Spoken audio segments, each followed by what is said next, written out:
আসসালামু আলাইকুম সবাইকে। তোমাদের সাথে আজকে এই ২৬ ব্যাচের নতুন যাত্রায় ২৬ ব্যাচের ব্যাচ প্রত্যাবর্তন ব্যাচে আজকে আমার আইসিটি প্রথম ক্লাস। আজকে আইসিটির প্রথম ক্লাসে আমরা আইসিটি যে প্রথম অধ্যায় আছে বিশ্ব ও বাংলাদেশ প্রেক্ষিত, এই চ্যাপ্টারটা মোটামুটি পুরোপুরি কভার করার চেষ্টা করব।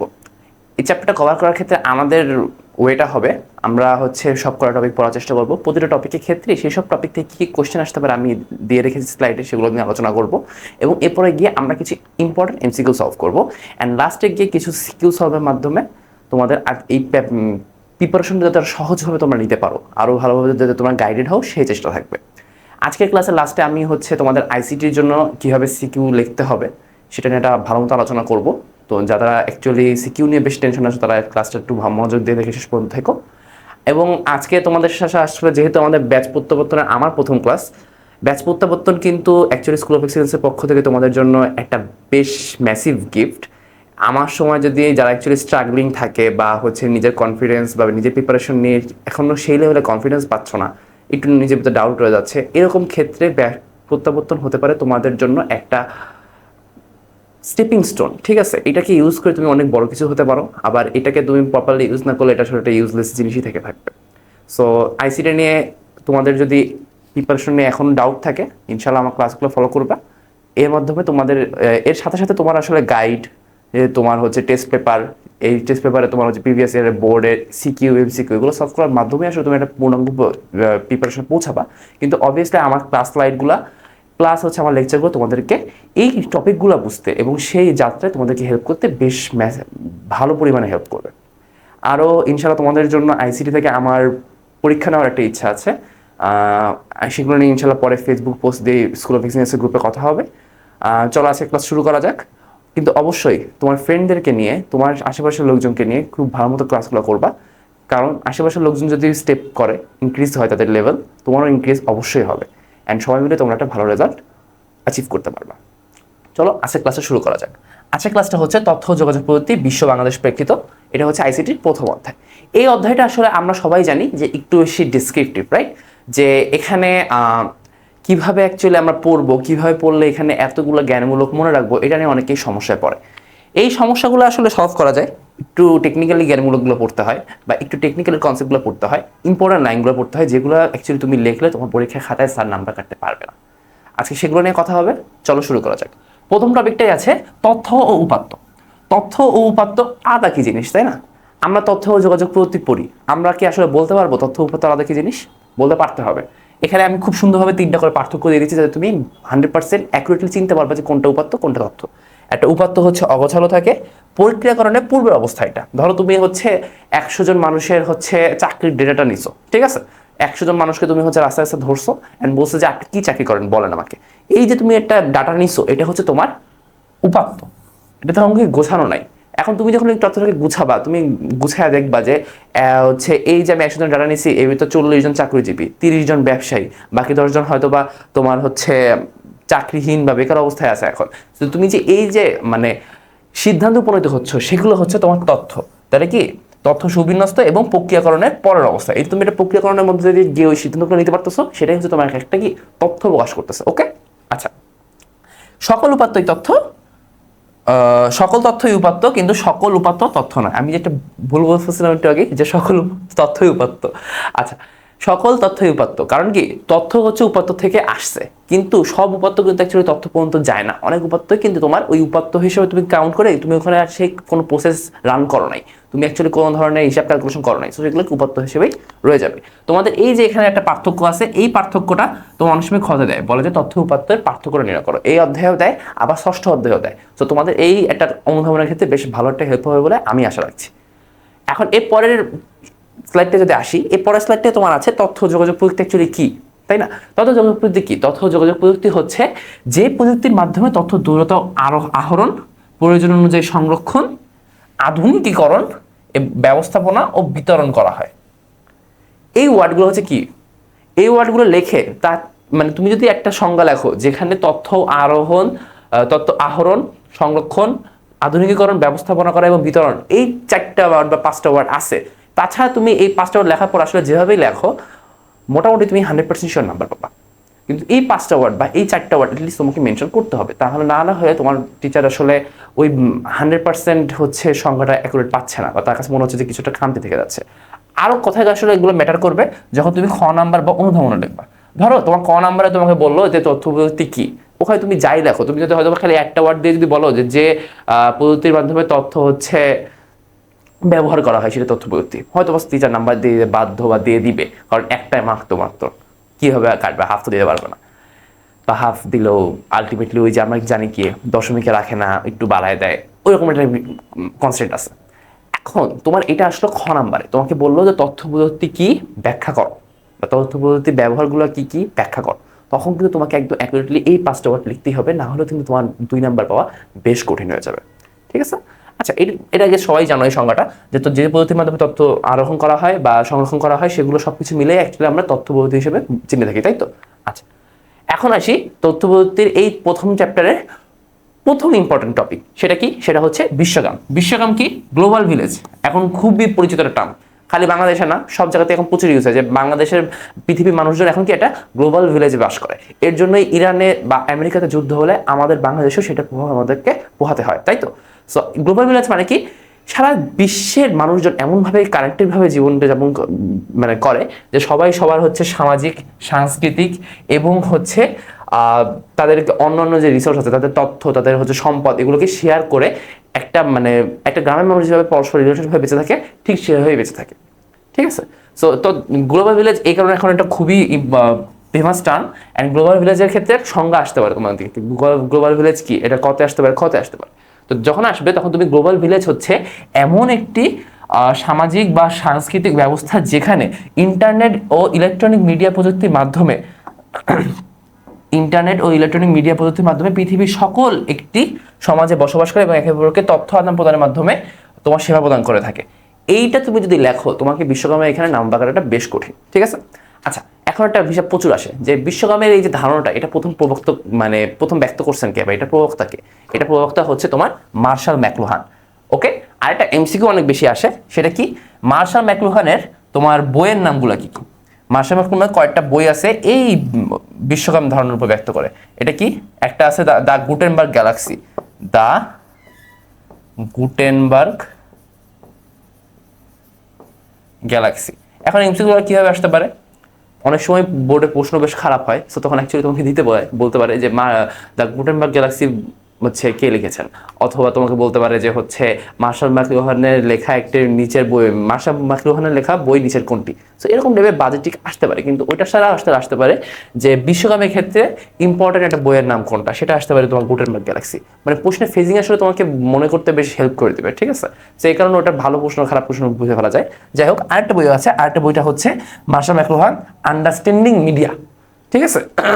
The extension of man. So এই দুটো বইয়ের নাম মোটামুটি মনে রাখতে পারো, তাহলে তোমাদেরকে হচ্ছে ওই একটু বাজেটিক যেগুলো আসলে পাড়া অনেক সময় কঠিন হয়ে যায়, সেগুলো পারতে বেশ হেল্প করবে। ওকে, আচ্ছা, এরপর টপিকে যাই। টপিকটা হচ্ছে যে বিশ্বকাপ হচ্ছে আবার সেই সংজ্ঞা করে দেওয়া হয়েছে। আর এখন আসে যেটা, সেটা হচ্ছে যে বিশ্বকাপ, এই যে আমি একটা ধারণা মানে বাস্তবায়ন করতেছি পুরো বিশ্বে, যে বিশ্বকাপ বিশ্বের প্রতিটা গ্রামের একটা মানুষের একটা নেইবারহুডের মতো কানেক্টেড থাকবে। এটা আমি কীভাবে করবো? এটা করতে গেলে কিছু উপাদান লাগবে। সেই উপাদানগুলো হচ্ছে, একটা হচ্ছে হার্ডওয়্যার, একটা হচ্ছে সফটওয়্যার, একটা হচ্ছে ডাটা, একটা মেইন উপাদান হচ্ছে কানেক্টিভিটি, আর একটা হচ্ছে মানুষের জ্ঞান। এই উপাদানগুলো দিয়ে দিলে মানুষের সেই জ্ঞানটাও থাকা লাগবে যে সেই উপাদানগুলোকে ইউজ করে অন্য সকল দেশের মানুষের সাথে কানেক্টেড হবে। ঠিক আছে? মানুষের জ্ঞানটা অবভিয়াসলি ইম্পর্টেন্ট, বাট বিশ্বকাপের মেরুদণ্ডটা হচ্ছে এই কানেক্টিভিটি। এইটা অনেক ইম্পর্টেন্ট একটা দিক, যে বিশ্বকাপের মেরুদণ্ড কোনটা। ঠিক আছে? এটা হচ্ছে বিশ্বকাপের মেরুদণ্ডটা, তাহলে কি বিশ্বকাপের মেরুদণ্ডটা তোমাদের অবভিয়াসলি মনে রাখতে হবে অলওয়েজ, যেটা হচ্ছে কানেক্টিভিটি। ওকে, আচ্ছা, চলো সামনের দিকে আগে। ইন্টারনেট অফ থিংস, এটা আসলে নতুন একটা বইয়ে অ্যাড হয়েছে। আইওটি বা ইন্টারনেট অফ থিংস নিয়ে আই গেস অনেকেরই তোমাদের আইডিয়া আছে, যারা অ্যাকচুয়ালি 9-10-এ হয়তো বা ওই যে কিছু প্রজেক্ট করছো। অনেক সময় হচ্ছে সায়েন্স ফেয়ার হয় হচ্ছে স্কুলগুলোয়, কলেজগুলোয়। সো যারা এরকম জিনিসে টুকটাক হচ্ছে এঙ্গেজ ছিল, বা তোমাদের ফ্রেন্ডরা এঙ্গেজ ছিল, তোমার কাছ থেকে দেখছো, ওখানে দেখবা যে এখনকার সায়েন্স ফেয়ারগুলো একটা কথা খুব বেশি চলে, আইওটি। আইওটি কি? আইওটি হচ্ছে এমন একটা নেটওয়ার্ক যাতে বাহ্যিক বিভিন্ন ডিভাইস তথা যন্ত্রপাতি, গাড়ি, বাড়ি ইত্যাদি ডেটা বিনিময় করে সফটওয়্যার, সেন্সর ইত্যাদি সমৃদ্ধ থাকে। বেসিক্যালি আমরা কি ইন্টারনেট কি জানি যে এক একটা ইন্টারনেট মানে কি সবগুলো ডিভাইস একটা আরেকটার সাথে কানেক্টেড থাকতেছে, তাই তো? আইওটিও ওরকম। ধরো স্মার্ট হোম, আমরা একটু পরে এটা নিয়ে পড়বো। স্মার্ট হোম কি? স্মার্ট হোম হচ্ছে একটা বাসায় একটা রিমোট কন্ট্রোলের মাধ্যমে একটা মানুষ তার বাসার সবকটা যন্ত্রপাতি কন্ট্রোল করতে পারবে। সে বাসার বাইরে থাকলেও তার মোবাইলের মাধ্যমে, রিমোট কন্ট্রোলের মাধ্যমে সে ফ্রিজেরটা অফ করে দিতে পারবে বা ফ্রিজের টেম্পারেচার বাড়িয়ে দিতে পারবে। সো এরকম হচ্ছে আইওটি। আইওটি অ্যাকচুয়ালি খুবই ভাস্ট। আইওটি তুমি আসলে কোনো নির্দিষ্ট ক্ষেত্র ধরতে পারবে না যে এটা হচ্ছে আইওটি, এটা আইওটি না। আইওটি হচ্ছে বর্তমানে মানুষ জীবনের উন্নয়নের জন্য এই বিভিন্ন ধরনের যন্ত্রপাতি ইনক্লুড করে সফটওয়্যার সেন্সর ব্যবহার করে যে হচ্ছে একটা খুবই মানে ইফেক্টিভ একটা নেটওয়ার্ক তৈরি করা হচ্ছে, এটাকে তুমি আইওটি বলতে পারো। আর আইওটি পূর্ণরূপে obviously important, internet of things.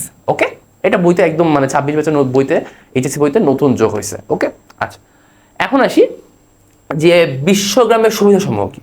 আমি তোমাদের একটু আগে বললাম না যে আমেরিকা ইরানে হচ্ছে যে যুদ্ধ লাগছে, এটা আমরা পোহাচ্ছি। এখন এটা আমরা কেন পোহাচ্ছি? কারণ আমরা বিশ্বকাপের সুবিধাটা এর আগে এত বছর ধরে নিয়ে আসছি, তাই তো? যে ওখানে একটা নিউজ পাবলিশ হলে আমি দেখতে পাচ্ছি, ওখানে হচ্ছে আমি ওখানে অনেকে হচ্ছে বা ওই সব আমেরিকাতে বা ইরানে চাকরি করছে বাংলাদেশের থেকে, মানে ফ্রিল্যান্সিং, আউটসোর্সিং। তো সব কিছুর দিক থেকে কি আমরা এতদিন ধরে যেহেতু সুবিধাগুলো নিয়ে আসছিলাম, এর জন্য কি আমরা এখন দুর্ভোগগুলো পোহাচ্ছি। তো এখানেও বিভিন্ন ধরনের হচ্ছে তোমার আছে, আমি তোমাকে বলি। একটা হচ্ছে সারা পৃথিবীর মানুষ কি হাতের মুঠে চলে আসছে, তারপর হচ্ছে কাজের দক্ষতা এবং গতি বৃদ্ধি পাইছে। আচ্ছা, বাণিজ্যের প্রসার ঘটছে। কারণ কি? আমি বাংলাদেশে বসে চীনে ব্যবসা করতে পারবো যদি এই যে গ্লোবাল ভিলেজের যে উপাদানগুলো সেগুলো যদি আমি ইউজ করতে পারি, তাই তো? সো বাণিজ্যের প্রসার অবভিয়াসলি ঘটছে, লেনদেন সহজ ও দ্রুততর হচ্ছে। আচ্ছা, স্বাস্থ্যসেবার মান উন্নত হয়েছে, তারপর তোমার হচ্ছে বিশ্বব্যাপী কর্মসংস্থানের সুযোগ হয়েছে, তাই না? আউটসোর্সিং, ফ্রিল্যান্সিং যেগুলো বলতেছিলাম। আচ্ছা, সামাজিক যোগাযোগ মাধ্যমের মাধ্যমে ছবি, ভিডিও, অডিও ইত্যাদি শেয়ার করা যাচ্ছে। ফেসবুক এখন সবাই চালায়, আমার ক্লাসটা তোমরা হয়তো ফেসবুক বা ইউটিউবেই দেখবা। সো সেক্ষেত্রে কিন্তু আসলে তোমাদের মানে ফেসবুক বা এরকম জিনিসের সোশ্যাল মিডিয়া, যেটা আসলে আমরা ফ্ল্যাটলি বুঝাই, অনেক ম্যাসিভ তোমার কি বলা যায় সুবিধা, তাই না? আমরা এত কিছু ইউজ করি, আবার হিউজ লেভেলের তোমার অসুবিধাও আছে, রাইট? আচ্ছা, অসুবিধা নিয়ে ইনশাল্লাহ একটু পরে কথা হবে অধ্যায়ের লাস্টের দিকে, যে তথ্যপদ্ধতি অসুবিধাগুলো কি কি। আচ্ছা, সকল ধরনের ব্যবস্থা খরচ কি কমে আসছে। আগে ধরো বিশ্বকাপ তখনও অ্যাকচুয়ালি ওরকম লেভেলে বাস্তবায়ন হয় নাই। সো আমি একটু আগে যেটা উদাহরণ বললাম যে আমি বাংলাদেশে বসে চীনে ব্যবসা করতে পারবো। সো যখন বিশ্বকাপ অ্যাকচুয়ালি হয় নাই, তখন যদি আমি বাংলাদেশে বসে চীনে ব্যবসা করতে চাইতাম, আমার বাংলাদেশের একটা অফিস লাগবে, আমার চীনে একটা অফিস লাগবে, আমার 2 অফিসে মানুষজন লাগবে, আমার একটা মানুষকে লাগবে যে অলওয়েজ বাংলাদেশ চীন বাংলাদেশ চীন আসা যাওয়া করবে, কারণ বাংলাদেশের তথ্য চীনে পাঠাবে, চীনের তথ্য নিয়ে বাংলাদেশের কাছে আসবে। এখন যেহেতু বিশ্বকাপ অ্যাকচুয়ালি বাস্তবায়ন হয়ে গেছে, সো তখন কি এই কারণে খরচ কমে আসছে। কারণ কি? আমরা ইন্টারনেটের মাধ্যমে তথ্য আদান প্রদান করতে পারতেছি, ম্যানেজ করতে পারতেছি। সো ওকে, এখন এখানে যে আমি একটু টাইম নিয়ে বললাম না প্রত্যেকটা সুবিধাসমূহ, এই সুবিধাসমূহ তো তোমরা লিখতে পারবা, তাই না? আমি তোমাদের হচ্ছে একটু পরে এসে দেখবা যে হচ্ছে ইন্টারনেটেও লিখছি, কিন্তু আমি অনেক জায়গাতেই কোনো সুবিধার মধ্যে লিখি না, কিন্তু সেগুলো সুবিধা আসতে পারে, আমি তোমাকে একটু বলে দিব। ওগুলো তুমি বানায় লিখবা, আমি জানি তোমার বানায় লিখবা। আমি যেটা স্লাইড দিয়ে দিই সেটা তোমরা মুখস্থ করে লিখবা না বা লিখতে পারবা না, আই নো। কিন্তু এখানে যে সুবিধাগুলো দিলাম, এটার কারণটা হচ্ছে আমরা একটু পরে এখানে আসলেই দেখবো যে বিশ্বকাপ ধারণার প্রধান উপাদান সমূহ বা প্রধান, এটা আসলে একটু বাজে টার্ম হয়ে গেছে, এটা হচ্ছে প্রধান ক্ষেত্র সমূহ। এই ক্ষেত্রসমূহ কি কি? যোগাযোগ, কর্মসংস্থান, শিক্ষা, চিকিৎসা, গবেষণা, অফিস, বাসস্থান, সংবাদ, তারপর তোমার হচ্ছে সাংস্কৃতিক বিনিময়যোগ, তারপর হচ্ছে তোমার বিনোদন, সংবাদ বা হচ্ছে ব্যবসা বাণিজ্য। কিছু জিনিস মাল্টিপল টাইম চলে আসছে, এক্সট্রিমলি সরি। সো এই প্রত্যেকটা জায়গায় কি আমাদের গ্লোবাল ভিলেজ বা বিশ্বকাপের ধারণাটা প্রবক্ত করে আমরা একটু সুবিধা নিচ্ছি, ঠিক আছে? আমরা এরপরে আসবো যখন, তখন আমরা কি এই প্রত্যেকটা ক্ষেত্র নিয়ে টুকটাক আলোচনা করবো যে এই ক্ষেত্রগুলো বিশ্বকাপ কিভাবে ভূমিকা পালন করতেছে, ঠিক আছে? সো এই যে আলোচনাগুলো যখন করছি, তোমার সিকিউ লিখতে গেলে কিন্তু তোমাকে যখন যোগাযোগ থেকে তোমার সিকিউ আসতে পারে। তো তোমাকে কি তখন যখন তুমি যোগাযোগ নিয়ে সিকিউ লিখতে যাবে, তখন কিন্তু তোমার এই কথাগুলোই লিখতে হবে। রেলেভেন্ট কথাবার্তা তুমি বানাই লিখবা, কিন্তু রেলেভেন্ট উদাহরণ নিয়ে এসে রাখবা, যেগুলো সম্পর্কিত উদাহরণ, ঠিক আছে? সো একটু পরে যায় আর কথাবার্তা হচ্ছে, সমস্যা নেই। আচ্ছা, যোগাযোগ নিয়ে আসতে গেলে যোগাযোগের ইংরেজি প্রতিশব্দ হচ্ছে কমিউনিকেশন। এগুলো আসলে তোমাদের জন্য যে অনেক বেশি ইম্পর্টেন্ট এমন না, জন্য মনে রাখতে পারো। যোগাযোগের 3টা ধরন আছে, এটা তোমাদের ইম্পর্টেন্ট। কি ইম্পর্টেন্ট? যে যোগাযোগের কি 3 ধরনের ভিতরে কি কি ধরনের যোগাযোগ আছে? একটা যোগাযোগ আছে মৌখিক, একটা আছে অবাচনিক, আর একটা আছে লিখিত। মৌখিক, অবাচনিক, লিখিত, তাই তো? মৌখিক মানে কি? এই যে আমি মুখে কথা বলতেছি, এটা হচ্ছে মৌখিক, তাই তো? অবাচনিক মানে কি? আমি তোমাদেরকে ইশারা করে কিছু বলতাম, আমি এরকম করলে কি তুমি অ্যাকচুয়ালি দেখবা, তাই না? আমি মুখে না বললো যে তুমি বোর্ডের দিকে তাকাও, আমি এরকম করলে তুমি হচ্ছে বোর্ডে দেখবা। সেটা হচ্ছে অবাচনিক। আর লিখিতটা কি? লিখিত হচ্ছে তোমার আমি লিখে রেখেছি পড়াচ্ছি, এই যেখানে স্লাইডে লেখা আছে এগুলো সবকিছু লিখিত যোগাযোগ মাধ্যম না। আচ্ছা, এটা ক্ষতে আসে। এখন আসতেছি তোমার হচ্ছে ইন্টারনেটে। এই যে আমরা যোগাযোগ করব, বিশ্বকাপের মাধ্যমে যে যোগাযোগ আমরা করব, এটা সবচেয়ে বড় উপাদান কি? ইন্টারনেট না? Internet actually everything. ইন্টারনেট কি? ইন্টারনেট হচ্ছে একটা জালের মতো, যেটা হচ্ছে পৃথিবীর সবগুলো কম্পিউটারকে কানেক্ট করছে, তাই তো? তাহলে এখানে কি জালের মতো পৃথিবীর সব কম্পিউটারকে কানেক্ট করছে, সব কম্পিউটার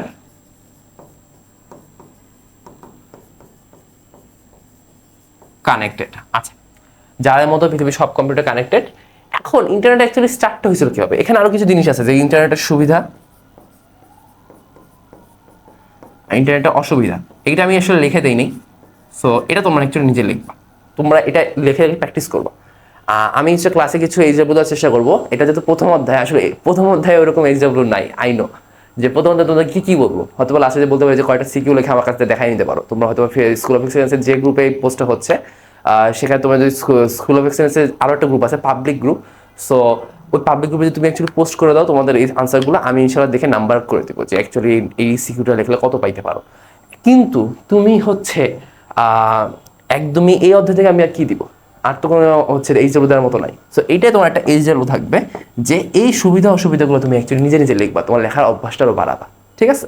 হয়তো এই পড়ার যে অধ্যায়গুলো আছে, ম্যাথমেটিক্যাল অধ্যায়, ধরো তৃতীয় অধ্যায় অথবা পঞ্চম অধ্যায়, সেখানে গিয়ে হয়তো আমি হচ্ছে অনেকগুলো ম্যাথ এইচডাব্লিউ দিয়ে দেবো, তখন সেগুলো থাকবে। বাট আজকে এই একটা থাকবে এইচডাব্লিউ, ওকে? আর কিছু দিতে পারি সামনে। আচ্ছা, ইন্টারনেটে শুরু থেকে হয়েছিল, এটা বেশ ইম্পর্টেন্ট। কি ইম্পর্টেন্ট? 1969 সালে আরপানেটের মাধ্যমে তোমার হচ্ছে প্রথম ইন্টারনেট শুরু হয়। তাহলে ইন্টারনেটের প্রথমটা কি ছিল? আরপানেট। ইন্টারনেট কিন্তু অ্যাকচুয়ালি মানে জন্ম ইন্টারনেট হিসেবে হয় নাই, জন্ম হয়েছিল আরপানেট হিসেবে। আরপানেট কারা করছিল? মার্কিন তোমার হচ্ছে সেনাবাহিনী। মার্কিন সেনাবাহিনী আসলে অনেক কিছুই করছে, যাই হোক। আরপানেটের পূর্ণরূপটা তোমাদের জন্য বেশি ইম্পর্টেন্ট। আরপানেটের পূর্ণরূপটা হচ্ছে অ্যাডভান্স রিসার্চ। আচ্ছা, অ্যাডভান্সড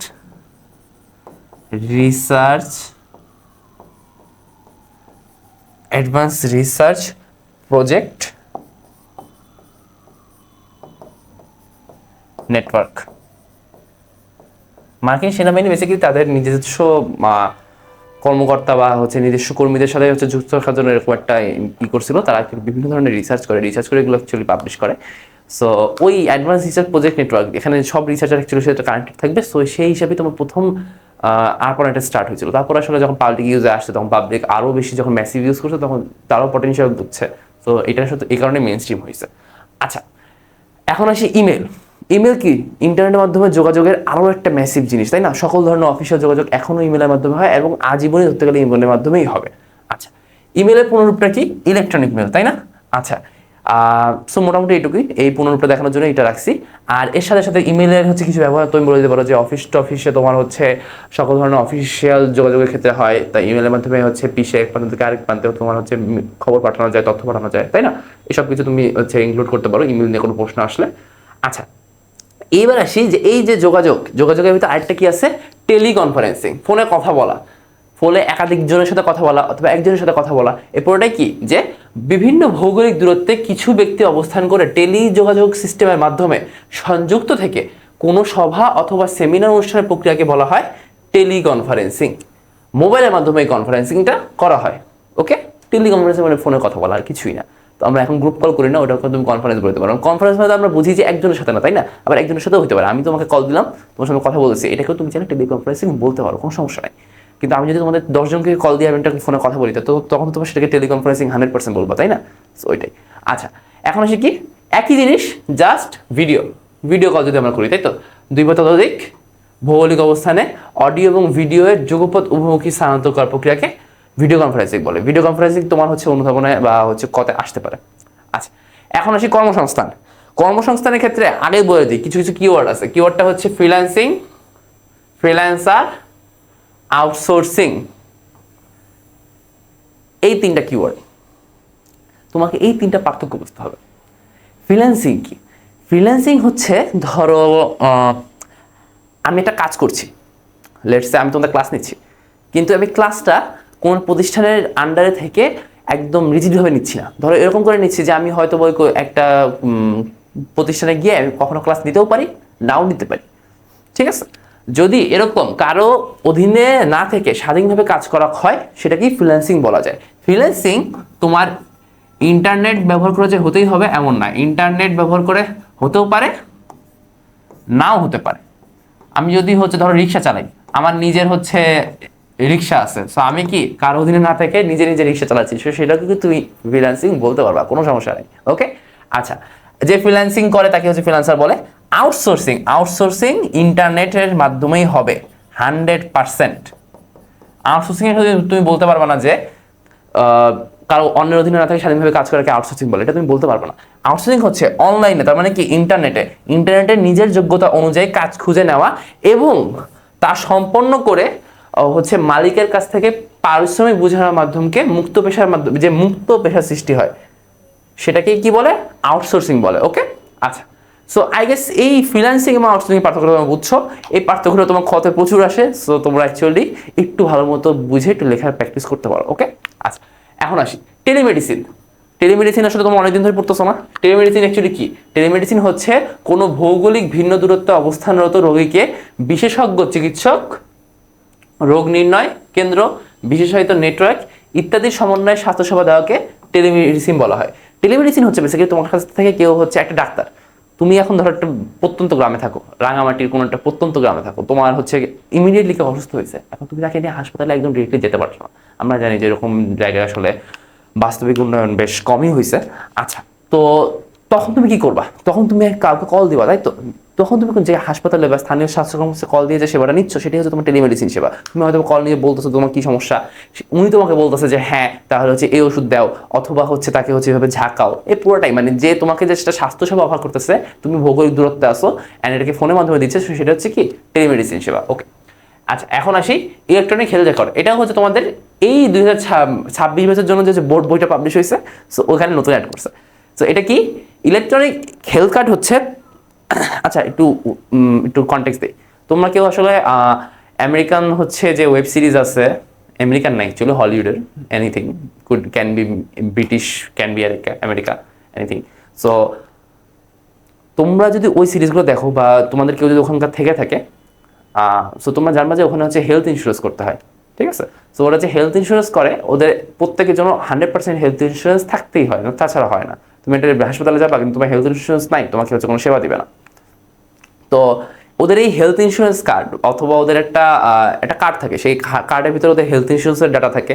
ওরা কখন কবে কি অসুখ হয়েছিল, ওরা এখন কোনো মেডিকেশন নেয় কি না, সব কিছু কার্ডের ভিতরে থাকে। ওরা একটা হাসপাতালে গেলে জাস্ট ওই কার্ডটা নেয়, কার্ড নিলে ওর প্রিভিয়াসলি কী কী সমস্যা ছিল, কী কী ওষুধ নিচ্ছে, কাকে কাকে ডাক্তার দেখাইছে, সব কিছু থাকে।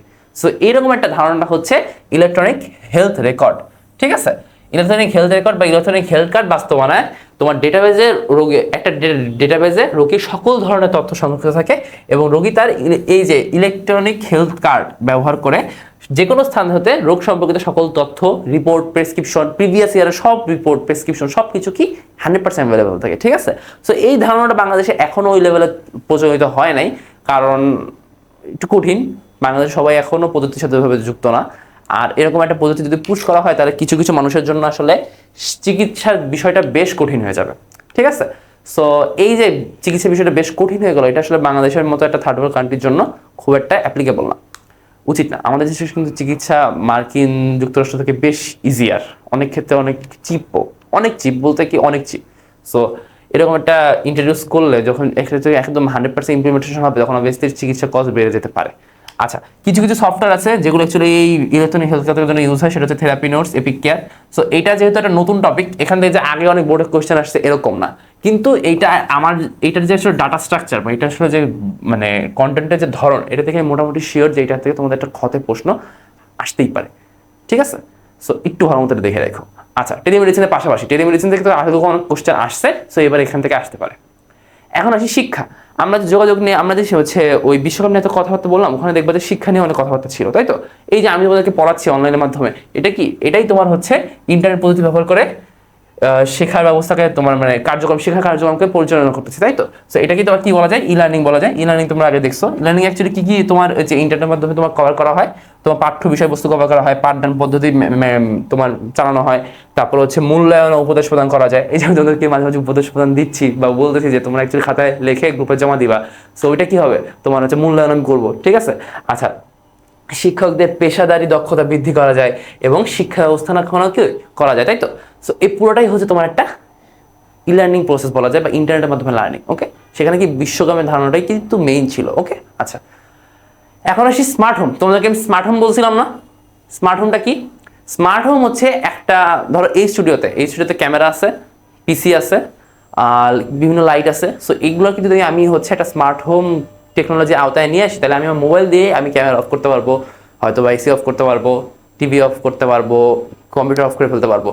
এই যে একটা ব্যবস্থা যেখানে রিমোট কন্ট্রোলিং বা প্রোগ্রামিং ডিভাইসের সাহায্যে যে কোনো স্থান থেকে কোনো বাড়ির security control system, heating system, cooling system, lighting system, বিনোদন সিস্টেম সহ বিভিন্ন প্রয়োজনীয় সিস্টেমকে নিয়ন্ত্রণ করা যায়।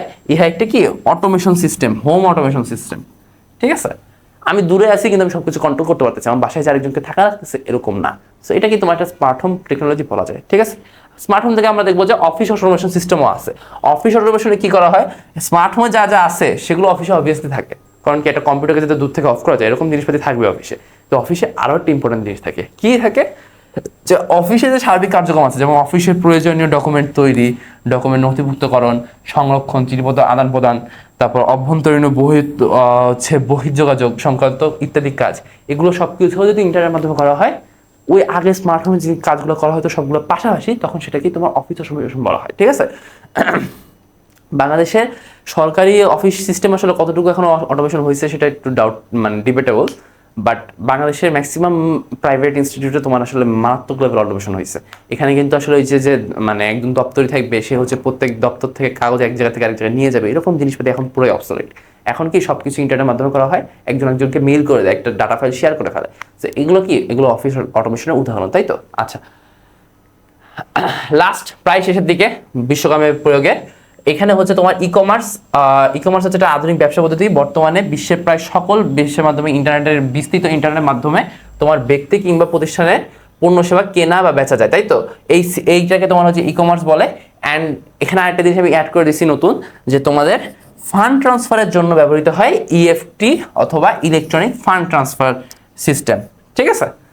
কি এটা? বাংলাদেশে কিন্তু অলরেডি একটি প্রচলন আছে। আমরা হচ্ছে ব্যাংকিং অ্যাকাউন্টের মাধ্যমে কি ইন্টারনেটের মাধ্যমে যে এক অ্যাকাউন্ট থেকে আরেক অ্যাকাউন্টে টাকা পাঠাবো, এটাই হচ্ছে তোমার ইএফটি বা ইলেকট্রনিক ফান্ড ট্রান্সফার সিস্টেম, ঠিক আছে? আচ্ছা, এখন আসি জ্ঞানমূলক প্রশ্ন। তোমাদেরকে এতক্ষণ যে আমি বিশ্বকাম রিলেটেড বিভিন্ন টপিক পড়াইলাম, সেই বিশ্বকাম রিলেটেড এটা কি? এটা হচ্ছে বিশ্বকামের জ্ঞানমূলক প্রশ্ন। বিশ্বকাম রিলেটেড সব টপিকে, বিশ্বকামের উপাদান, বিশ্বকামের ক্ষেত্র, সব কিছু, ঠিক আছে?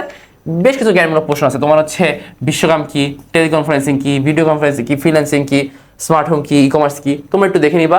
একটা অনুধাবনমূলক প্রশ্ন আসছে যে তথ্য প্রযুক্তি নির্ভর বিশ্বই বিশ্বগ্রাম। এটা তুমি কিভাবে বলবা? তুমি বলবা এই যে আমি এতক্ষণ ধরে উদাহরণ দিচ্ছি, শিক্ষা, বাসস্থান, অফিস, তারপর তোমার ব্যবসা, হেলথ, মানে তোমার হচ্ছে মেডিসিন, হেলথ, এভরিথিং কি এখন আমরা হচ্ছে ইন্টারনেটের মাধ্যমে কানেক্টেড। আমরা এক দেশের সাথে আরেক দেশে কানেক্টেড। আমি আজকে বাংলাদেশ থেকে হচ্ছে তোমার ইউএসএ তে চলে যায়, তাহলে কি সব কিছু আমার কি কানেক্টেড থাকবে, তাই তো? সো এইটা কি তোমার হচ্ছে তথ্যপ্রযুক্তি নির্ভর হয়ে গেছে। অ্যান্ড যেহেতু আমরা সবাই কানেক্টেড, সো এটা একটা বিশ্বকাপ। সো এইভাবে তুমি লিখবা। আচ্ছা, অনুধাবনমূলক প্রশ্ন তোমাদেরকে এখনই হচ্ছে চাকরি শিখাই দিই। তুমি অনুধাবনমূলক প্রশ্নে প্রথমে একটা লাইন লিখবা, যেটা হবে তোমার হচ্ছে জ্ঞানমূলক। কিভাবে লিখবা তুমি? আমি ধরো এখানে উদাহরণ বলে দিচ্ছি। প্রথম একটা লাইন লিখবা জ্ঞানমূলক, ধরো এরকম একটা লাইন লিখলা।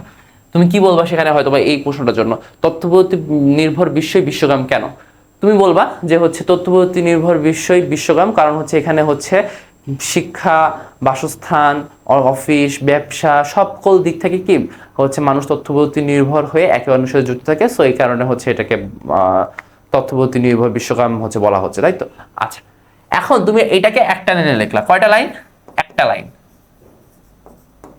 আচ্ছা, এরপরে কি লিখবা? এরপরে তুমি অনুধাবনমূলকে যাবা।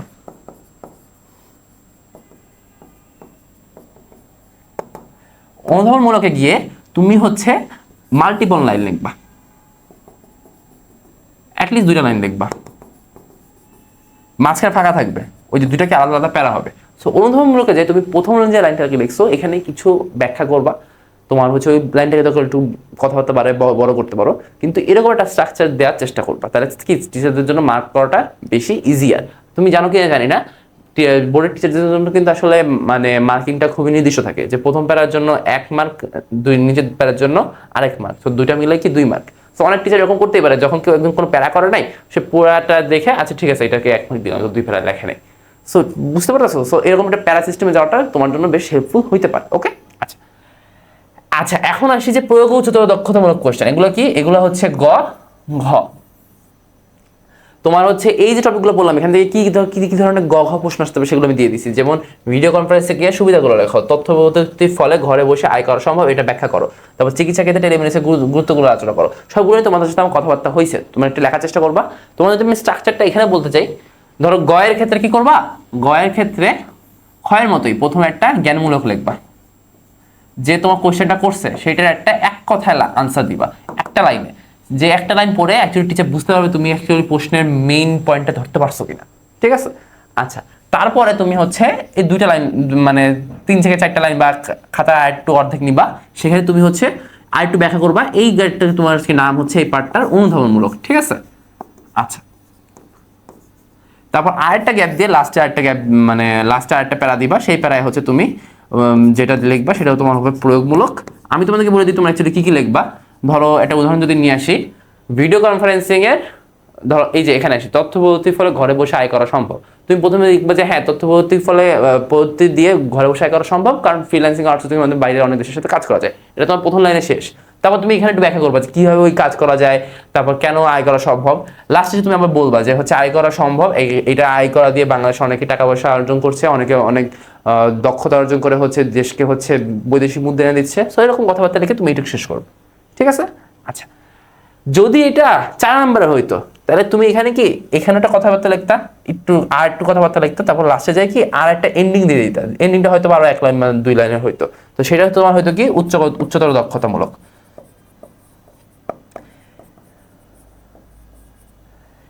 এটা কি, এটা হচ্ছে ঘয়ের জন্য, তাই তো? আচ্ছা, সো এই প্যারা যে তুমি করবা, প্যারার চেষ্টা করবা যে প্রত্যেকটা যদি কিছু কিছু আলাদা জিনিস আনতে পারো, ঠিক আছে? তো তুমি যখন উত্তর লেখা শুরু করবা খুব মাথা খুব ভালো মতো সাজায় নেবে যে আমি কোথায় কি লিখবো, তারপর তুমি লেখা শুরু করবা। এরকম করে লিখলে তুমি যদি একটু ধরো ঘয়ের জন্য 1 পেজ লেখো আর ঘয়ের জন্য যদি তুমি 1.5 পেজ লেখো, তাতেও কিন্তু তোমার একটা প্রশ্নে একদম সর্বোচ্চ নাম্বার পাওয়ারই সুযোগ থেকে যায়, ঠিক আছে? তো এরকম একটা স্ট্রাকচারটা মেনটেন করে তোমাদের জন্য ইনশাল্লাহ আইসিটি তারা ভালো নাম্বার পাবা এরকম লেখার টপিকগুলোয়। ধরো সংখ্যা পদ্ধতির যে ম্যাথ আছে ওখানে তুমি যদি ম্যাথ না পড়ো তো তুমি নাম্বার পাবা না, কিন্তু যেখানে এরকম লেখার টপিক আছে বা এরকম লেখার মতো হচ্ছে সৃজনশীল যেখানে অনেক লিখতে হবে, তো এরকম একটা স্ট্রাকচার ফলো করলে ইনশাল্লাহ বেশ ভালো পরিমাণে নাম্বার পাবা। আচ্ছা, এখন আসি ভার্চুয়াল রিয়েলিটিতে। এটা একটা ম্যাসিভ টপিক, এটা ভালো মতো পড়বা সবাই। ভার্চুয়াল রিয়েলিটি কি? ভার্চুয়াল রিয়েলিটি হচ্ছে প্রকৃতপক্ষে বাস্তব নয় কিন্তু বাস্তবের চেতনা উদ্বেগকারী বিজ্ঞানজনিত কল্পনাকে তোমার হচ্ছে ভার্চুয়াল রিয়েলিটি বলে। মানে কি? অলরেডি কেউ হচ্ছে ওই খেলাধুলা দেখছো, অনেকে যে হচ্ছে ওই টগিতে যে খেলে হয়তো দেখছো, অনেকে দেখো না, রিয়েলিটি এখন অনেকে দেখে। সো ওখানে কি করে ওরা হচ্ছে একটা গগলস পরে গান টান নেয়, ওদের আশেপাশে তো একটা রুম আমাদের মতোই রুম, কিন্তু ওরা দেখে যে আশেপাশে একটা ব্যাটেল ফিল্ড, ঠিক আছে? বাস্তব নয় কিন্তু বাস্তবের চেতনা উদ্বেগ করে, ঠিক আছে? সো এটাই হচ্ছে কি তোমার ভিআর বা ভার্চুয়াল রিয়েলিটি। ভার্চুয়াল রিয়েলিটি তোমার হচ্ছে একটা অনুধাবনমূলক কোয়েশ্চেন অনেক আসে, সেখানে তোমরা যদি এই পার্টটুকু লেখো তোমরা মোটামুটি শিওর থাকো যে 2 পাবা। যে ভার্চুয়াল রিয়েলিটি একটা কম্পিউটার নিয়ন্ত্রিত পরিবেশ, এটা লিখতে হবে। তারপর হচ্ছে তোমার হচ্ছে পরিবেশে মগ্ন হইতে সাহায্য করে, পরিবেশ বাস্তব অনুকরণের সৃষ্টি হয় অনুকরণে, এবং হচ্ছে শ্রবানুভূতি দেয়, দৈহিক অনুভূতি দেয়, মানসিক ভাষাবেগ উত্তেজনা তৈরি করে।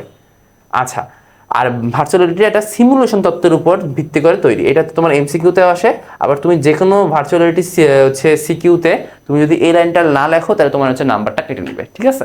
আচ্ছা, আর লাস্টে হচ্ছে এই ভার্চুয়াল রিয়েলিটি যে ডিজাইন করা হয় এখানে তোমার ক্যাড প্রযুক্তি ব্যবহার করা হয়। ক্যাডের পূর্ণরূপটা হচ্ছে কন্ট্রোল এইডেড ডিজাইন, ঠিক আছে? আচ্ছা, এটা বেসিক্যালি ডিজিটাল ডিজাইন করা যায়, বিভিন্ন রুমের ডিজাইন এন্ড দেন, ঠিক আছে? আচ্ছা, এখন আসি যে এই যে ভিআরটা আমি দেখানোর চেষ্টা করছিলাম, এই যে এটা তোমরা অনেকে দেখছো না। আচ্ছা, এগুলো নিয়ে কথাবার্তা আছে, এগুলো প্রত্যেকটা যন্ত্র নিয়ে হালকা হালকা জানবা। আর এটা হচ্ছে অগমেন্টেড রিয়েলিটি। অগমেন্টেড রিয়েলিটি এখনো অতটা মেইন স্ট্রিম হয় নাই, কিন্তু তোমরা দেখবা যে হচ্ছে তোমরা দেখছো কিনা হচ্ছে আগে কয়েকদিন আগে ফেসবুকে এরকম বিভিন্ন ওয়েবসাইট আসতেছিল যে তুমি একটা পাঞ্জাবি কিনবা, তুমি অ্যাকচুয়ালি যদি ক্যামেরায় ধরো দাও, তোমার ওই পাঞ্জাবিটা বলে তোমাকে কেমন লাগবে সেটা তোমাকে হচ্ছে দেখাই দেবে ফোনে। সো ওইগুলো হচ্ছে অগমেন্টেড রিয়েলিটি, ঠিক আছে, সেটা হচ্ছে এআর, পুরোটা মনে রাখো। আচ্ছা, এখন আমরা কি দেখলাম যে ওই যে বলতেছিলাম না যে বিভিন্ন হচ্ছে পার্ট আছে, এই বিভিন্ন পার্টগুলো কি কি, একটা হচ্ছে হেড মাউন্টেড ডিসপ্লে, তাই তো, একটা হচ্ছে হেড মাউন্টেড ডিসপ্লে, একটা হচ্ছে কি রিয়েলিটি, আচ্ছা একটা হচ্ছে ডাটা গ্লাভ, একটা হচ্ছে পূর্ণাঙ্গ বডি স্যুট। বডি স্যুট পরবা, গ্লাভস পরবা, হেড মাউন্টেড ডিসপ্লে পরবা, সবকিছু পরে তোমার ওই যে রিয়েলিটি ইঞ্জিনটা হচ্ছে সফটওয়্যার, ঠিক আছে, এটা কি দাও, এটা হচ্ছে তোমার সফটওয়্যার। সো এইটা ইউজ করে তখন তুমি হচ্ছে ওই আশেপাশে হচ্ছে ওই এটাকে বানাচ্ছ, ঠিক আছে। সো এই মেইন চারটা জিনিসকে ইউজ করে তোমার হচ্ছে ভার্চুয়াল রিয়েলিটি বানানো হয়, বিভিন্ন ধরনের সেন্সর থাকে, বিভিন্ন ধরনের সিমুলেশন, মডেলিং, গ্রাফিক্স চালানো হয়। সো এই যে এইচএমডি বা head mounted display, data glove, পূর্ণাঙ্গ বডি স্যুট, রিয়েলিটি ইঞ্জিন, এই চারটা মনে রাখবা। এই চারটা নিয়ে টুকটাক ডিটেলস পড়ে রাখবা, ঠিক আছে। তোমরা যে কোনো একটা গাইডে গেলেই আরো কথাবার্তা দেখতে পাবা, বা নিজের মতো করে লিখতে পারো, কোনো সমস্যা নেই। কিন্তু এই চারটা জিনিস লিখে এগুলোর উপর হালকা একটু ডিটেলস দেখার চেষ্টা করবো, যদি তোমাকে একটা কোশ্চেন দেয় যে ভার্চুয়াল রিয়েলিটির উপাদানগুলো ব্যাখ্যা করো, ঠিক আছে। সো ওটা একটু বলার চেষ্টা করবা। আচ্ছা, এখন আসি যে ভার্চুয়াল রিয়েলিটিতে এই যে আমরা দেখছি যে হচ্ছে রিয়েলিটি ইঞ্জিন ব্যবহার করে করা হয়, কিন্তু এছাড়াও রিয়েলিটি ইঞ্জিনের পাশাপাশিও বা রিয়েলিটি ইঞ্জিনটা যে তুমি রান করবে এটার জন্য কিছু সফটওয়্যার লাগে। সফটওয়্যারগুলো হচ্ছে তোমার ভার্চুয়াল রিয়েলিটি টুল কিট, মায়া, 3D স্টুডিও ম্যাক্স, ভিজার্ড, ঠিক আছে। বেশি কিন্তু সফটওয়্যার নামতেই নেই, কিন্তু এই চারটা সফটওয়্যার অবশ্যই মনে রাখবা। সফটওয়্যার নামগুলো তুমি যদি একটা সিকিউতে লেখা আসো অনেক বেশি তুমি আগায় যাবা। অনেকেই লেখে না, আসলে সবাই ফালতু জিনিসপাতি লেখে, যেগুলো আসলে রিলেভেন্টই না, কোনো দিক থেকেই হচ্ছে ম্যাচ করে না, তাও লেখে রাখে। কেন লেখে রাখে? ভালো লাগে যে পৃষ্ঠা বলা নাম্বার পাবো, কিন্তু আসলে কিন্তু না, ইফেক্টিভ জিনিসপাতি লিখতে হবে। ওকে, আচ্ছা, এখন এই ভার্চুয়াল রিয়েলিটির সুবিধা কি অসুবিধা কি? ভার্চুয়াল রিয়েলিটি দিয়ে তোমার হচ্ছে ডাক্তাররা যে প্রশিক্ষণ নেয় বিভিন্ন অপারেশনে, সেগুলো করা যায়, বিভিন্ন ধরনের গেম খেলা যায়, ড্রাইভিং শেখা যায়। তুমি অ্যাকচুয়ালি গাড়ি নিয়ে রাস্তায় নেমে তো বেশ রিস্কি, তাই না? তুমি ভার্চুয়াল রিয়েলিটির মাধ্যমে তোমার আশেপাশে সেই পরিবেশটা তৈরি করে তুমি ড্রাইভিংটা আস্তে ধীরে শিখবা। ওকে, প্লেন শেখা, তারপর বিভিন্ন ধরনের যুদ্ধের প্রস্তুতি, সব কিছুই তোমার হচ্ছে ভার্চুয়াল রিয়েলিটির সুবিধা। অসুবিধা কি? অসুবিধা হচ্ছে তোমার এগুলো একটা ব্যয়বহুল, কল্পনা জগতের বিচরণ মানুষ বেশি করে, তারপর স্বাস্থ্যের জন্য ক্ষতিকর, মনুষ্যত্বহীনতা তৈরি হয় এবং ডিজিটাল ডিভাইস তৈরি হয়। তুমি দেখবা মানে অসুবিধাগুলো কিরকম, তোমার আশেপাশে যদি তোমার এরকম কোনো কাজিন বা কোনো ফ্রেন্ড থাকে যারা অ্যাকচুয়ালি ফোন বা ডিভাইসের ভিতরে অনেক বেশি ঢুকে গেছে, তাহলে দেখবে যে তাদের সাথে একটা মানে বাস্তবতা একটা ছিন্নতা তৈরি হচ্ছে। তো সেইগুলোই মানে এই যে ওই আউটকামটা যাতে পাও, সেগুলোই হচ্ছে তোমার অসুবিধা। সো ওগুলো যাতে না পাওয়ার মতো করে ডিজিটাল ডিভাইসগুলো ইউজ করতে হবে, ঠিক আছে। আচ্ছা, এখন আসি যে এই টপিক থেকে তোমার জ্ঞানমূলকগুলো কি কি ছিল। ভার্চুয়াল রিয়েলিটি কি, টেলিপ্রেজেন্স কি? টেলিপ্রেজেন্স কি এটা আমি বলে দিই। টেলিপ্রেজেন্সটা হচ্ছে তুমি একটা জায়গায় নাই, ধরো এইটা হচ্ছে ঢাকা, তোমার বাসা হচ্ছে ধরো হচ্ছে ঝিনাইদহে, আমি ভার্চুয়াল রিয়েলিটি দিয়ে আমার ঝিনাইদহে যে পরিবেশটা ছিল আমার বাসা, সেটা আমি তৈরি করে আমার ওই যে হেড মাউন্টেড ডিসপ্লে পরে আমি শুয়ে থাকলাম, আমার ঢাকায় বসে মনে হলো যে আমি ঝিনাইদহে আছি। এই যে দূরে বসেও আরেক যে মানে একটা জায়গায় বসেও দূরের একটা জায়গায় যে থাকার যে অনুভূতি, সেটাকেই তোমার টেলিপ্রেজেন্স বলা হচ্ছে। ওকে, আচ্ছা, টেলিপ্রেজেন্স মানে ওইটাই, টেলি মানে দূর, প্রেজেন্স মানে উপস্থিত হওয়া, তাই তো? ওখানে বুঝতে পারতেছো। ওকে, আচ্ছা, এখন আসি যে হচ্ছে অনুভবমূলক প্রশ্ন। এখানে তোমার আসলে বুঝবা যে হচ্ছে সিমুলেটর ও মডেলিং সফটওয়্যারের মাধ্যমে প্রশিক্ষণ সম্ভব, এটা বেসিক্যালি ভার্চুয়াল রিয়েলিটিকে বুঝাইছে। তোমাকে আমি বলে রাখি, এই অধ্যায়ে বা তোমাদের আইসিটি পরীক্ষায় যেখানে সিমুলেশন দেখবা, তারপর মডেলিং দেখবা একসাথে, বা সিমুলেশন মোটামুটি দেখলেই তুমি ধরে নিবা যে এটা হচ্ছে ভিআর বা ভার্চুয়াল রিয়েলিটি, ঠিক আছে। মোটামুটি 100% এই ওয়ার্ড দুইটা ভার্চুয়াল রিয়েলিটিকে অনেক বেশি পরিমাণে রিপ্রেজেন্ট করে। ওকে, আচ্ছা, এখন আসি তোমার হচ্ছে যে প্রযুক্তি ব্যবহারে মোটর ড্রাইভিং কীভাবে সম্ভব, এরকম কথাবার্তা সব করে তোমার হচ্ছে আমি একটু আগে বলে ফেলছি। একটু ভালো মতো পড়ে নিজেরা লিখে চেষ্টা করবা। অ্যাকচুয়ালি যদি যারা পারবা, যারা নিজেদের কনফিডেন্স থেকে আরো বাড়াতে চাও, অ্যাকচুয়ালি লিখে গ্রুপে পোস্ট করতে পারো। আমাদের হচ্ছে এই কোর্সের হচ্ছে ব্যাচ প্রত্যাবর্তনের হাইলাইটস দিয়ে বা হচ্ছে ট্যাগলাইন দিয়ে, তো আমি ইনশাল্লাহ দেখে দিব। অ্যান্ড তাহলে তোমাদের অবভিয়াসলি আই গেস একটু মার্কিং পেলে তোমাদের হচ্ছে কনফিডেন্সটা বাড়বে যে হ্যাঁ আমি এরকম লেখায় 1 পাচ্ছি, এরকম লেখায় 2 পাচ্ছি। সো ওখান থেকে এটা তোমরা অবভিয়াসলি এই ট্রাইটা করতে পারো। ওকে, আচ্ছা, এখন আসি এখানেও তোমার কিছু উচ্চতর দক্ষতামূলক কোশ্চেন দেওয়া হচ্ছে, দক্ষ জনবল তৈরিতে, কারণ ট্রেনিং ব্যবহার হয়। তারপর হচ্ছে ভার্চুয়াল রিয়েলিটি ব্যবহারের ক্ষেত্রে সময় বর্ণনা করো। তুমি হচ্ছে ওই প্রত্যেকটা ক্ষেত্রে সময় বলবা যে হচ্ছে পাইলটের ট্রেনিং, তারপর হচ্ছে ড্রাইভারের ট্রেনিং, তারপর গেমিং, এনিথিং সবগুলো ব্যাখ্যা করবো, ঠিক আছে। আমার কিন্তু স্লাইডে খুব ভালো মতো লেখা আছে। ওকে, আমি অ্যাকচুয়ালি এই স্লাইডগুলো যখন বানাইছি তখন আমি তোমাদেরকে, আছে তোমাদের একটা অধ্যায় শেষ হচ্ছে, আর তোমাদের সাথে 5টা অধ্যায় আছে আমার। আমি স্লাইডগুলো আসলে এরকম করেই বানাবো যাতে তোমাদের এই স্লাইডগুলো একটা প্রপার রিডিং ম্যাটেরিয়াল হয়। এই স্লাইডগুলো পড়ে যদি তুমি অ্যাটলিস্ট একটা পরীক্ষায় প্লাস পাওয়ার মতো নাম্বার নিয়ে আসো। ধরো তোমার কাছে যদি আমি হচ্ছে এই প্রথম অধ্যায়ের উপরে হচ্ছে 100 মার্কের একটা এক্সাম নেই, তুমি যাতে অ্যাটলিস্ট 80 পাও এক্সামে, সেই চেষ্টার মতো করে আমি এই স্লাইডগুলো বানাচ্ছি, ঠিক আছে? সো একটু ভালো মতো স্লাইডগুলো পড়তে পারবা। আমি কিন্তু ক্লাসের স্লাইড সব কিছু বলবো না, সো এই স্লাইডগুলো একটু ভালো মতো দেখতে পারো। আচ্ছা, এখন যেটা আসি এআইতে। আচ্ছা, এআই আসে আগে যেহেতু এই নিয়ে কথা বলতেছিলাম, তোমাদের এই ক্লাসে সব কিছু বলবো না, তাও কিন্তু যেহেতু একটা অধ্যায় পূর্ণাঙ্গ একটা লার্নিং এক্সপিরিয়েন্স আমি দেওয়ার চেষ্টা করতেছি, সো অনেক ডিটেলসে যাওয়া লাগতেছে। সো এরকম ডিটেলসে কিন্তু এরকম একটা ফ্রি কোর্সে পড়ানো বেশ রেয়ার। সো অবভিয়াসলি তোমরা চেষ্টা করবো তোমাদের সব ফ্রেন্ডদেরকে জানানোর, ফ্রেন্ডদেরকে নিয়ে হচ্ছে গ্রুপে এইচডাব্লিউ জমা দিবা, কে কত নাম্বার পাচ্ছে বা কে কত মার্ক পাচ্ছে দেখবা, ভালো লাগবে, ঠিক আছে? সো অবভিয়াসলি করো, তো আমাদের দিক থেকে প্রচেষ্টা সর্বোচ্চ থাকবে। তোমরা অবভিয়াসলি এটাকে লুফে নাও, একটু ফালায় রেখো না। নিজেরা কিন্তু আসলে অনেক মানে অনেক অপরচুনিটি পাবা, কিন্তু অপরচুনিটিগুলো না নিলে কিন্তু তোমার সেগুলো আসলে খুবই বাজে অবস্থা আস্তে আস্তে পৌঁছতে থাকবা। ওকে, আচ্ছা, এখন আসি এআইতে। এখন কি এখনকার যুগে এআই একটা মারাত্মক কিওয়ার্ড, তাই তো? সবাই এআই নিয়ে কথা বলতেছে, এআই আমাদের চাকরি খেয়ে দেবে কিনা এটা নিয়ে কথাবার্তা হচ্ছে, তাই তো? আচ্ছা, এআই কি? এআই হচ্ছে মানুষ যেভাবে চিন্তা ভাবনা করে কৃত্রিম উপায়ে কম্পিউটারের মাধ্যমে সেরকম চিন্তা ভাবনা বা কম্পিউটারকে সেভাবে চিন্তা ভাবনা করার সক্ষমতা প্রদান করা কি তোমার হচ্ছে আর্টিফিশিয়াল ইন্টেলিজেন্স বা কৃত্রিম বুদ্ধিমত্তা বলে। এআই এর জনককে বা এআই প্রথম কে স্টার্ট করছে এরকম কোশ্চেনটা প্রচুর আসে। সেটা কে? সেটা হবে এমআইটি এর জন ম্যাকার্থি, ঠিক আছে? প্রথমত হচ্ছে এআই শব্দটা ব্যবহার করেন।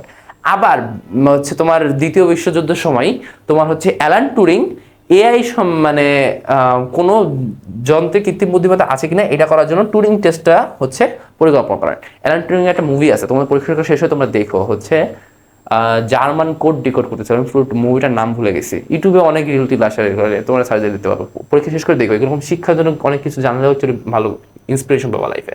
আচ্ছা, তাহলে এ নিয়ে বুঝলা, এ হচ্ছে কি কম্পিউটারের মাধ্যমে মানুষ যে কাজগুলো করে। ধরো আমি এখানে পড়াচ্ছি, হয়তো বা 10 বছর পরে এরকম একটা পরিস্থিতি চলে আসবে যে আমার এখানে পড়ানো লাগবে না, এ এসে পড়াবে, তখন আসলে আমার চাকরি বাকরি কই যাবে বা আমার কর্মক্ষেত্র কোনটা হবে, মানুষের কর্মক্ষেত্র করবে, সেটা নিয়ে আসলে মানুষের টেনশন, বাট এরকম হতেই পারে। ওকে, আচ্ছা, এক্সপার্ট সিস্টেম কি? এক্সপার্ট সিস্টেমও এআই রিলেটেড একটা জিনিস। এক্সপার্ট সিস্টেম হলো এক ধরনের সিদ্ধান্ত সমর্থন পদ্ধতি যা নির্দিষ্ট বিষয়ে মানুষের ন্যায় কৃত্রিম দক্ষতাতে তৈরি। সুবিধা হচ্ছে যে এক্সপার্ট সিস্টেম অনবরত কাজ করতে পারে, এক্সপার্টের প্রতি নির্ভরতা কমায়, প্রশ্ন জিজ্ঞাসা করতে কখনো ভুলে যায় না, ঠিক আছে? মানে অ্যাকচুয়ালি তুমি যা করতে বলবা ও 100 মেনে করবে, কোনো কিছু বাদ দিবে না। আমাকে ধরো একটা তুমি করতে বলো, আমি হয়তো বা একটা জিনিস ভুলে যেতে পারি, কিন্তু একটা এক্সপার্ট সিস্টেম কি কখনোই ভুলে যাবে না। আচ্ছা, এখন এক্সপার্ট সিস্টেমের মানে অসুবিধাগুলো কি? এই যে একটা যদি তুমি কোনো যন্ত্র বানাই ফেলো যেটা আমার কাজ আমার থেকেও ভালো করবে, তাইলে কিন্তু সমস্যা না, বেকারত্ব সৃষ্টি হবে না? তারপর মাঝে মাঝে কি সিস্টেমগুলো দেখা দিতে পারে, ধরো হচ্ছে যন্ত্র কোনো কারণে ফেল করছে, কারেন্ট চলে গেছে, ব্যাটারি চলে গেছে, এনিথিং। আর অনেক সময় কি ভুল সিদ্ধান্ত যদি আমরা ওরা দিয়ে রাখি তাহলে হইতে পারে। ওকে, আচ্ছা, এখন আমরা যে হচ্ছে এআই নিয়ে পড়াশোনা করতেছি, এআই কে মূলত 3টা ভাগে ভাগ করা যায়। এটা আসলে অত বেশি ইম্পর্টেন্ট না, তাও দেখায় রাখতেছি যে artificial narrow intelligence, artificial medium intelligence, artificial super intelligence. এই যে আর্টিফিশিয়াল ন্যারো, এটা মানে হচ্ছে যে আর্টিফিশিয়াল ন্যারো ইন্টেলিজেন্সে তোমার হচ্ছে এই আর্টিফিশিয়াল ন্যারো ইন্টেলিজেন্স মানবিক মানে মানসিক মানে মানুষের যে ক্ষমতা সেটার থেকে দুর্বল, তারা মানুষ হতে দুর্বল।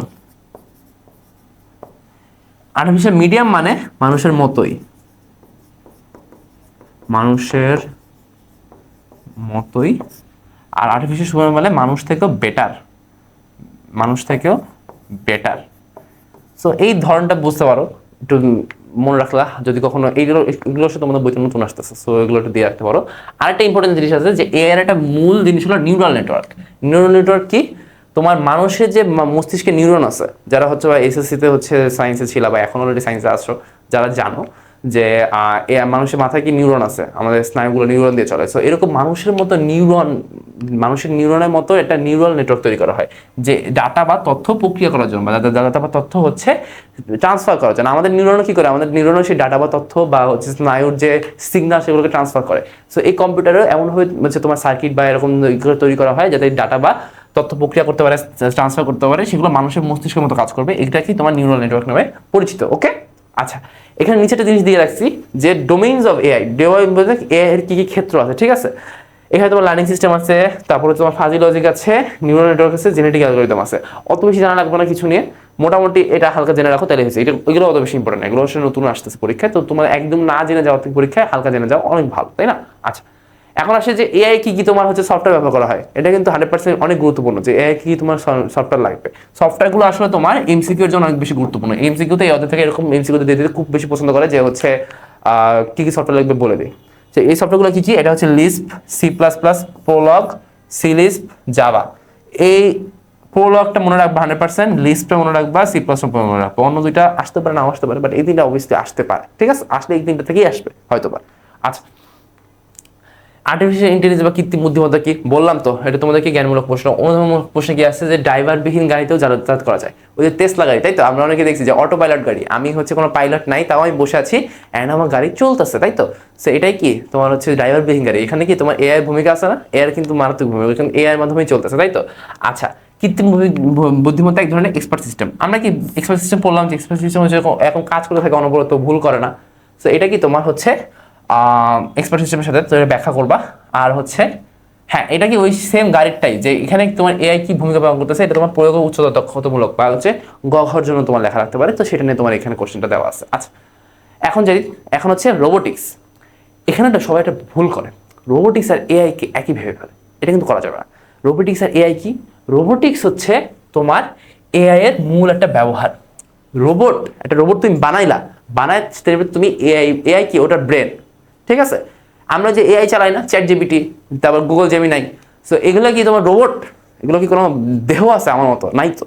কিন্তু এগুলো কি আছে? সে ব্রেন আছে। এগুলো তুমি যখন আনসার করতেছো তখন তোমাকে আনসারটা দিচ্ছে, তার মানে কি এগুলো সে ব্রেন আছে। এখন তুমি যেন রোবট তৈরি করে সেটা তুমি যদি এআইটা দিয়ে দাও, তাহলে কি তোমার সেটা সেই রোবটটা কি এআইতে চলবে না? সো এখানে কি তোমার হচ্ছে ওই এআইটা একটা অন্যতম মূল ব্যবহার হিসেবে কাজ করবে, তাই তো? আচ্ছা, রোবট হচ্ছে কম্পিউটার নিয়ন্ত্রিত একটা যন্ত্র যা স্বয়ংক্রিয়ভাবে বা কোনো ব্যক্তি কর্তৃক নির্দেশিত হয়ে কোনো কাজ করতে পারে। আর হচ্ছে অনেক দুঃসাধ্য কাজের সম্ভব, মানে যেহেতু আমরা মানুষ তো নিজে বাঁচতে চাই, তাই না? সো অনেক যেগুলো আসলে লাইফ রিস্ক আছে বা অনেক কঠিন, সেগুলো তোমার অ্যাকচুয়ালি রোবট দিয়ে করাবে। আর এখানে কি এর মধ্যে এআই ক্ষমতা থাকবে। আচ্ছা, রোবট হচ্ছে তাহলে কি কম্পিউটার নিয়ন্ত্রিত একটা যন্ত্র যা স্বয়ংক্রিয়ভাবে কোনো কাজ করবে। আচ্ছা, এখন এই যে নিচের লাইনটা কি আছে? নিচের লাইনটায় তোমার আছে রোবোটিক্স ও রোবটের মধ্যে পার্থক্য কি। রোবোটিক্স হচ্ছে তোমার প্রযুক্তির একটা ব্যাখ্যা বা একটা ক্ষেত্র যেখানে রোবট ডিজাইন, নির্মাণ ও কার্যক্রম প্রয়োগ নিয়ে কাজ করা হয়। মানে তোমাদেরকে আমি বলি, রোবট হচ্ছে তুমি যেটাকে অ্যাকচুয়ালি বানাবা। তুমি হচ্ছে এরকম হাঁটবে, তুমি কমান্ড দিবা, সামনে যাবে, পিছনে আসবে। সো তুমি যে অ্যাকচুয়ালি রোবটটা বানাবা সেটা হচ্ছে তোমার রোবট, ঠিক আছে? যন্ত্রটা হচ্ছে রোবট। আমি এখানে বলে দিই, যন্ত্রটা হচ্ছে রোবট। তুমি কখন রোবোটিক্স বানাও না, তুমি বানাও হচ্ছে রোবট। আর রোবোটিক্সটা কি? রোবোটিক্সটা হচ্ছে ওই ক্ষেত্র পড়াশোনা যেখানে তুমি অ্যাকচুয়ালি রোবট বানানোটা শিখো, ঠিক আছে? ক্ষেত্র বা বা পড়াশোনা, ঢাকা বিশ্ববিদ্যালয়ে হচ্ছে তোমার রোবোটিক্স ডিপার্টমেন্ট আছে। সো এটা হচ্ছে কি তোমার সেই ডিসিপ্লিন যেখানে তুমি একটা রোবট বানানোটা শিখবা বা রোবট বানানো নিয়ে আলোচনা করবা, বা যে নিয়মে তোমার রোবট বানানো যায় সেটা হচ্ছে তোমার রোবোটিক্স। আর যেটা তুমি যত অ্যাকচুয়ালি বানাও সেটা হচ্ছে তোমার রোবট, ঠিক আছে? আচ্ছা, রোবটের মেইন কিছু পার্ট নিয়ে কথা হবে। রোবটের বেশ কিছু পার্ট আছে। একটা হচ্ছে মুভেবল বডি, এই যে বডিটা তোমার মুভ করবে, সামনে যাবে, পিছনে আসবে, সেটা কি তোমার মুভেবল বডি। আচ্ছা, অ্যাকচুয়েটার কি? অ্যাকচুয়েটার হচ্ছে ধরো আমাদের হাতে পেশি আছে না, এই যে আমরা হাতের পেশির মাধ্যমে কি আমি অ্যাকচুয়ালি হাত এরকম ভাঁজ করতে পারতেছি, তাই তো? তাহলে এই অ্যাকচুয়েটার হচ্ছে এমন এক ধরনের মোটর যা স্বয়ংক্রিয়ভাবে নিয়ন্ত্রণ করা যায় এবং রোবটের হাত বা পেশি হিসেবে পরিচিত। সেটা কি? সেটা হচ্ছে অ্যাকচুয়েটার। ওকে, ধরো এই যে হাতটা যেরকম করতে পারতেছে, এটা কারণ হচ্ছে অ্যাকচুয়েটার আছে। ওকে, আচ্ছা, এখন ওই যে রোবট যে কাজ করবে, তুমি না হয় ভাত খেয়ে কারণে কাজ করতে পারি, কিন্তু রোবটের তো একটা পাওয়ার সিস্টেম লাগবে, রোবটের তো শক্তি পাওয়া লাগবে। সেটার জন্য কি তোমার রিচার্জেবল লেড ব্যাটারি ইউজ করা হয়। এই যে এটা মনে রাখবে যে কি ধরনের ব্যাটারি ইউজ করা হয়, লেড অ্যাসিড ব্যাটারি ইউজ করা হয়। আচ্ছা, ইলেকট্রনিক সার্কিট থাকে যাতে তোমার কারেন্ট বা এরকম লেডের যে কারেন্টটা আছে, কারেন্টটা বিভিন্ন জায়গায় তোমার যে মানে হাতে যায়, পায়ে যায়, মানে সব জায়গায় যেতে কারেন্টের ফ্লোটা থাকে, সেটা তোমার জন্য কি ইলেকট্রনিক সার্কিট। আচ্ছা, প্রোগ্রাম মস্তিষ্ক মানে কি সেই এআইটা যদি তুমি দিয়ে দাও, তাই তো? আচ্ছা, এআই এখন কি অনুভূতি বা সেন্সিংও থাকে। ধরো তুমি যেটা রোবটকে যে টাচ করো, অনেক রোবটই তোমাকে সেটা ফিল করতে পারে। যেসব রোবট ফিল করতে পারে সেখানে তোমার অনুভূতি বা সেন্সিং আছে। তোমাকে যখন তুমি টাচ করো তাহলে ফিল করতে পারবো না আমি যে তুমি আমাকে টাচ করছো। সো ওইটাই হচ্ছে তোমার অনুভূতি বা সেন্সিং। আর ম্যানিপুলেশন কি? ম্যানিপুলেশনটা হচ্ছে রোবট হাত পা সাহায্যে আশেপাশের পরিবেশের পরিবর্তন করাকে ম্যানিপুলেশন বলে। ধরো ও একটা জিনিস সরাই আরেক জায়গায় রাখলো, সেটা হচ্ছে ম্যানিপুলেশন। ওকে, আচ্ছা, রোবটের বৈশিষ্ট্য সমূহ এইটা হচ্ছে তোমার একটু পড়বা। এখানে আমি তোমাকে ইম্পর্টেন্ট জিনিসগুলো বলে দিই যে অত্যন্ত দ্রুত নিখুঁতভাবে কাজ করতে পারে, ঝুঁকিপূর্ণ বা অস্বাস্থ্যকর স্থানে কাজ করতে পারে, ঘুরতে ও স্থানান্তরিত হতে পারে, তারপর তোমার পূর্বে দেওয়া নির্দেশ মতো কাজ করতে পারে, পরিবেশগত সিদ্ধান্ত দিতে পারে, লেজার রশ্মি বা রেডিও সিগন্যালের সাহায্যেও তোমার রোবট নিয়ন্ত্রণ করা যায়। ওই যে তোমার রিমোট কন্ট্রোল গাড়ি অনেকে ইউজ করতো না বাচ্চাকালে, ওগুলো কিন্তু একটা ধরনের রোবট যে তুমি রিমোট কন্ট্রোল দিয়ে লেজার রশ্মি বা হচ্ছে তোমার দূরের থেকে সংকেত পাঠায় তুমি চালাচ্ছ, সো ওইটাও ইউজ করা যাবে। আচ্ছা, এখন হ্যাঁ, এই যে ক্ষেত্রগুলো অবভিয়াসলি 100% মনে রাখবা যে একটা চিকিৎসা যেটা অনেক নিখুঁত হওয়া লাগবে সেটা তোমার হচ্ছে রোবট দিয়ে করবা। একটা বিপজ্জনক জায়গা হয়তো বম ডিফিউজ করা লাগবে, বম ডিফিউজটা পাশে দিয়ে রাখছি, সেখানে তুমি হচ্ছে রোবট দিয়ে করবা। নিরাপত্তা বাহিনী যেখানে হয়তো তার যুদ্ধে যে মারা যাওয়ার সম্ভাবনা আছে সেখানে তুমি পারলে রোবট পাঠাবা। একটা মানুষের জীবন কি অনেক বেশি মূল্যবান। আচ্ছা, এখানে আরেকটা তোমার হচ্ছে পুনরূপ দিয়ে রাখছি যে পিএলসি এর পুনরূপ কি, প্রোগ্রাম লজিক কন্ট্রোলার। এটা এমসিকিউতে অনেক ক্ষেত্রে আসে, একটু মনে রাখো। এখন আসতেছি যে এই যে রোবোটিকের যে জ্ঞানমূলক প্রশ্নটা আছে, রোবোটিক্স কি, এই যে সেই পার্থক্যটা, তাই তো তোমাকে পার্থক্যটা খুব ভালো মতো বুঝতে হবে। তুমি যদি মিলাই ফেলো, তুমি যদি রোবটে যাই লেখো যে ক্ষেত্রে আমরা হচ্ছে রোবট নিয়ে পড়াশোনা করি এটা হচ্ছে তোমার হচ্ছে রোবট, তাহলে কিন্তু হলো না। রোবোটিক্স এসে যদি বলো যে যে যন্ত্র আমরা বানাই সেটা হচ্ছে রোবোটিক্স, তাহলে কিন্তু হলো না। তোমাকে পার্থক্যটা খুব ভালো মতো আইডেন্টিফাই করে রাখতে হবে, তাই তো। আচ্ছা, এখন আসি যে অনুধাবনমূলক প্রশ্ন, যে ঝুঁকিপূর্ণ কাজ যন্ত্রের সাহায্যে করা সম্ভব। এটা তোমাদের বললাম যে যন্ত্রের সাহায্যে করলে কি তাহলে ও আরো নিখুঁতভাবে করবে, আর ওর যেহেতু অ্যাকচুয়ালি মানুষের প্রাণ থেকে তো ওর প্রাণ অবভিয়াসলি কম মূল্যবান, সো ওর জন্য কি আরো ঝুঁকিপূর্ণ কাজ করানোটাই বেটার, মানুষের জন্য হচ্ছে তোমার রোবট বানায়। আচ্ছা, যে স্বয়ংক্রিয়ভাবে কাজ করবে, হ্যাঁ তুমি নির্দেশ দিলে নিজের মতো করে কাজ করবে। আচ্ছা, এটা তো ঠিক আছে। এবার শিল্প বিপ্লবে রোবোটিক্সের ভূমিকা ব্যাখ্যা করো। আচ্ছা, শিল্প বিপ্লব কবে হয়েছে তোমরা তো মনে হয় জানো, আমার থেকে ভালো জানো। আমি অ্যাকচুয়ালি সায়েন্স ব্যাকগ্রাউন্ডের, যেহেতু আচ্ছা আজকে ক্লাসের পরীক্ষা আমার আসলে পরিচয় বলতে পারে নাই। আমি মোহাম্মদ তানভীর ফারুক। আই গেস পরিচয় অনেকে চিনো না। সো আমি পড়াশোনা করছি বুয়েটে। তো আমি আসলে সায়েন্স ব্যাকগ্রাউন্ডের না, সো সরি আর্টস ব্যাকগ্রাউন্ডের না। সো আমি যেহেতু আর্টস ব্যাকগ্রাউন্ডের না, আমি কিন্তু আসলে শিল্প বিপ্লব কবে হয়েছে কি হয়েছে আমার মানে আমি বেশ এগুলো নিয়ে কনফিউজ। ঠিক আছে, তোমরা আরো ভালো জানো যে শিল্প বিপ্লব কবে হয়েছে। আমি জানি যে অষ্টাদশ শতাব্দীতে মোস্ট প্রবলি হয়েছে। আচ্ছা, তা এই যে শিল্প বিপ্লব হয়েছে, শিল্প বিপ্লব কিসের মাধ্যমে হয়েছে? শিল্প বিপ্লব হয়েছে যন্ত্রের মাধ্যমে, তাই না? সো এই যে যন্ত্রের মাধ্যমে, যন্ত্র কি রোবট? ফ্যাক্টরিতে যেসব যন্ত্র কাজ করে ওদের হাত পা নাই, ওরা হাত পা দিয়ে হাঁটাচলা করে না, কিন্তু ওরাগুলো কি একদম তুমি দেখো হাত পা তুমি বাদ দিয়ে ভাবো, ওদেরও কিছু পার্ট আছে যেগুলো নড়ে, ওদেরও হতে তোমার ব্যাটারি লাগে, ওদেরও তোমার শক্তি লাগে, ওরা তুমি আগে নির্দেশ দিলে ওরা নিজের মতো করে কাজ করতে পারবে। তো সব ধরনের যন্ত্র কি রোবট হইতে পারে, ঠিক আছে? আচ্ছা, সো এই কারণে তোমার ওই বিপ্লবের যন্ত্রগুলো কি ভূমিকা রাখছে সেটা তুমি ব্যাখ্যা করবা। তুমি যদি যন্ত্রের ভূমিকা বলতে পারো তখন তুমি বলবা যে যন্ত্রগুলো অ্যাকচুয়ালি রোবট হিসেবে কাজ করতেছে। সো রোবোটিক্স তো তোমার হচ্ছে ওই যন্ত্র কিভাবে বানাইতে হয় সেটা তো তোমার পড়াশোনা দিচ্ছে। সো এই কারণে রোবোটিক্সের ভূমিকা তুমি ব্যাখ্যা করবা। ওকে, আচ্ছা, ওই যে রোবোটিক্সের পদ্ধতি ব্যাখ্যা করবা। আচ্ছা, এখন আরেকটা টপিক আসলে, এটা হচ্ছে ছোট টপিক, এটা অত বেশি ইম্পর্টেন্ট না। যে এখানে আসলে কিছু জ্ঞানমূলক জিনিসপাতি আছে, আর কিছু না। যে মানুষ প্রথম হচ্ছে চাঁদে যায় কবে, তুমি মুখস্থ করতে পারলে করবা। তারপর হচ্ছে আচ্ছা, এটা একটু মনে রাখতে হবে যে মহাকাশ অভিযান করার জন্য একটা নির্দিষ্ট একটা বেগ অর্জন করতে হয়। তুমি একটা লাভ দিয়ে বলবো আমি তো মহাকাশ অভিযান করবো, তাহলে হবে না। তোমার কিন্তু অ্যাকচুয়ালি একটা বেগে তোমার লাভটা দিতে হবে, অথবা তোমাকে কি একটা লঞ্চার লাগবে, রকেট লঞ্চার দেখছো না, একটা লঞ্চার দিয়ে তোমার ওই বেগটা তোমার হচ্ছে গ্রহণ করাইতে হবে, তারপর তুমি হচ্ছে মহাকাশ ভ্রমণ করতে পারো। বেগের ভ্যালুটা মনে রাখতেও পারো, না রাখলেও সমস্যা নাই।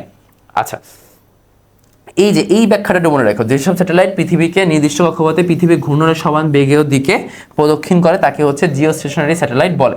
আচ্ছা, যেহেতু ধরো পৃথিবী ঘুরতেছে, পৃথিবী এদিকে ঘুরতেছে, আর এই যে আমার স্যাটেলাইটটাও কি এইদিকে একই বেগে ঘুরতেছে, একই দিকে একই বেগে। সো আমরা কি যে এখানে আছে সে দেখবে যে স্যাটেলাইট এখানে আছে, যখন সে এখানে আসবে তখন দেখবে যে স্যাটেলাইটটা এখানে আছে। তার কি দেখে মনে হবে? তার দেখে মনে হবে যে স্যাটেলাইটটা কি স্থির আছে, তাই তো? সো এই জিনিসটা মনে রাখো। আর বাংলাদেশের স্পেস রিসার্চ অর্গানাইজেশনের পূর্ণরূপটা এখানে দেওয়া আছে যে স্পারসো হচ্ছে তোমার space research and remote sensing organisation. So এটা মনে রাখতে পারো, অনেক টিকে আসতে পারে এমসিকিউতে। এখন মাসে অ্যাডমিশন আসতে পারে, সো তোমরা অ্যাডমিশনের জন্য প্রিপেয়ার হয়ে যাচ্ছ। আচ্ছা, এখন আসি যে ক্রায়োসার্জারি তোমার 26 ব্যাচের যে নতুন বই সেখানে তোমার বাদ দিয়ে দিছে, ঠিক আছে? সেইটা আমি পড়াবো না, তাই আমি স্লাইড রাখছি কেন? আমি রাখছি কারণ আমার কাছে ফিল হয় ক্রায়োসার্জারি এত বছর ধরে অনেক ইম্পর্টেন্ট টপিক ছিল। তোমার আমি নিজে এইচএসসিতে ক্রায়োসার্জারি থেকে হচ্ছে তোমার সিকিউ লিখে আসছি, তারপর মানে পুরো কলেজ লাইফেই লিখছি। ক্রায়োসার্জারি হচ্ছে এমন একটা চিকিৎসা ব্যবস্থা যেখানে তোমার হচ্ছে খুবই ঠান্ডা টেম্পারেচার প্রয়োগ করার মাধ্যমে তোমার হচ্ছে কোনো সেলকে মেরে ফেলে, তোমার হচ্ছে ধরো একটা ক্যান্সার সেলকে মেরে ফেলতে হবে, তোমার কোনো অপারেশন করে ক্যান্সার সেলটা কেটে ফেলানো লাগে নাই, তুমি জাস্ট হচ্ছে একটা ঠান্ডা তাপমাত্রা প্রয়োগ করছো অ্যান্ড তোমার হচ্ছে ওই মানে থেমে গেছে, তাই তো? সো এই কারণে কার্বোহাইড্রেটটা আমি এখানে দিয়ে রাখছি, তোমাদেরকে হালকা আইডিয়া দিলাম, যেটা চিকিৎসা পদ্ধতি যেখানে অত্যন্ত ঠান্ডা তাপমাত্রা প্রয়োগ করা হয়। সো যারা অ্যাকচুয়ালি নিজেকে সেফ রাখতে চাও একটু পড়ে নিও। এখানে তোমার হচ্ছে 1টা 2টা 3টা 4টা 5টা স্লাইড আছে টোটালি কার্বোহাইড্রেট। এই 5টা স্লাইডটা একটু দেখে রাখো, আমি ক্লাসের ভিতরে পড়াচ্ছি না, ওকে? আচ্ছা, কারণ ওটা সিলেবাস থেকে একটু বাদ দিয়ে দিচ্ছে, তোমার হচ্ছে নতুন যে বইটা আছে সেখানে তোমার কার্বোহাইড্রেট টপিকটা নাই। আচ্ছা, বায়োমেট্রিক্স তোমাদেরকে আমি রিলেটিভ ইঞ্জিনিয়ারিং সময় বললাম না, কি বলে ভার্চুয়াল রিলেটিভ সময় বললাম না, যেটা ওইটা অনেক একটা ইম্পর্টেন্ট টপিক। বায়োমেট্রিক্সও কি অনেক ইম্পর্টেন্ট একটা টপিক, ঠিক আছে? মানুষের দৈহিক বা আচরণগত পরিমাপে, মানে মানুষের দৈহিক বা আচরণগত বৈশিষ্ট্য পরিমাপের ভিত্তিতে কোনো ব্যক্তিকে অদ্বিতীয়ভাবে শনাক্ত করার জন্য ব্যবহৃত পদ্ধতি থেকে বায়োমেট্রিক বলে। আমরা যে ফিঙ্গারপ্রিন্ট দিয়ে হচ্ছে আমরা অনেক জায়গায় হচ্ছে কাজ করি না, আমাদের হচ্ছে এনআইডি ক্ষেত্রে ফিঙ্গারপ্রিন্ট নেয়, আবার অনেক জায়গায় আমরা অ্যাটেন্ডেন্স দেওয়ার জন্য ফিঙ্গারপ্রিন্ট দেই, বা ফোনের লক খোলার জন্য ফিঙ্গারপ্রিন্ট দেয়। আমাদেরকে কি তখন কি ফোন কি আইডেন্টিফাই করে যে আমার মালিক কি আমাকে খুলতেছে। সো সেগুলো হচ্ছে অ্যাকচুয়ালি বায়োমেট্রিক পদ্ধতি, ওকে? আচ্ছা, কোনো দাবি সত্য অথবা পরিচয় নির্ধারণের জন্য এগুলো কি অনেক বেশি ব্যবহৃত। বায়োমেট্রিক এখন দুই ধরনের হতে পারে। বায়োমেট্রিক কয় ধরনের হতে পারে? বায়োমেট্রিক দুই ধরনের হতে পারে। একটা হচ্ছে শারীরবৃত্তীয় পদ্ধতি, আর একটা হচ্ছে আচরণগত পদ্ধতি। শারীরবৃত্তীয় পদ্ধতি, আচরণগত পদ্ধতি, এগুলো নিয়ে আমরা আলোচনা করব। শারীরবৃত্তীয় পদ্ধতি হচ্ছে এই যে আমাদের ফিঙ্গারপ্রিন্টের মতো। ফিঙ্গারপ্রিন্ট কি আমাদের শরীরের একটা বৈশিষ্ট্য না? ফিঙ্গারপ্রিন্ট তো আমাদের শরীরের একটা বৈশিষ্ট্য, এটা কখনো চেঞ্জ হয়েছে না। আমি বাচ্চাকাল থেকে বড় হয়েছি, আমার ফিঙ্গারপ্রিন্ট একই আছে, বা এটা আমি মারা যাওয়া পর্যন্ত একই থাকবে। সো এটা কি আমার একটা শরীরের একটা বৈশিষ্ট্য, এটা আল্লাহ তাআলা এমনভাবে পাঠাইছেন প্রত্যেকজনকে যে প্রত্যেকজনের একটা কি ফিঙ্গারপ্রিন্ট আলাদা হবে, ঠিক আছে? আচ্ছা, এরকম আর কি আছে? ফিঙ্গারপ্রিন্টের সাথে তোমার আছে হচ্ছে হ্যান্ড জিওমেট্রি, বা হচ্ছে এই যে হাতের বিন্যাস। হ্যান্ড জিওমেট্রি বা হাতের যে তোমার হচ্ছে এই যে অনেক জ্যোতিষী হচ্ছে হাতের তারা দেখে না, সো ওইটা কি আলাদা হয় একজনের, সো এই কারণে দেখে। আচ্ছা, দেখে আলটিমেটলি কিছু করতে পারে কিনা সেটা আলাদা কথা, বাট দেখে এই কারণে যে প্রত্যেকে কি আলাদা আলাদা হয়। আচ্ছা, চোখের আইরিশ, এই যে এটা কিন্তু রেটিনা আইরিশ। আচ্ছা, চোখে এই যে অনেক জায়গায় দেখবা কি চোখ দিয়েও স্ক্যান করা যায়। এখন যদি আমার আইফোনে ফেস রিকগনিশন আছে, তো ওখানে তোমার হয়তো চোখও স্ক্যান করে।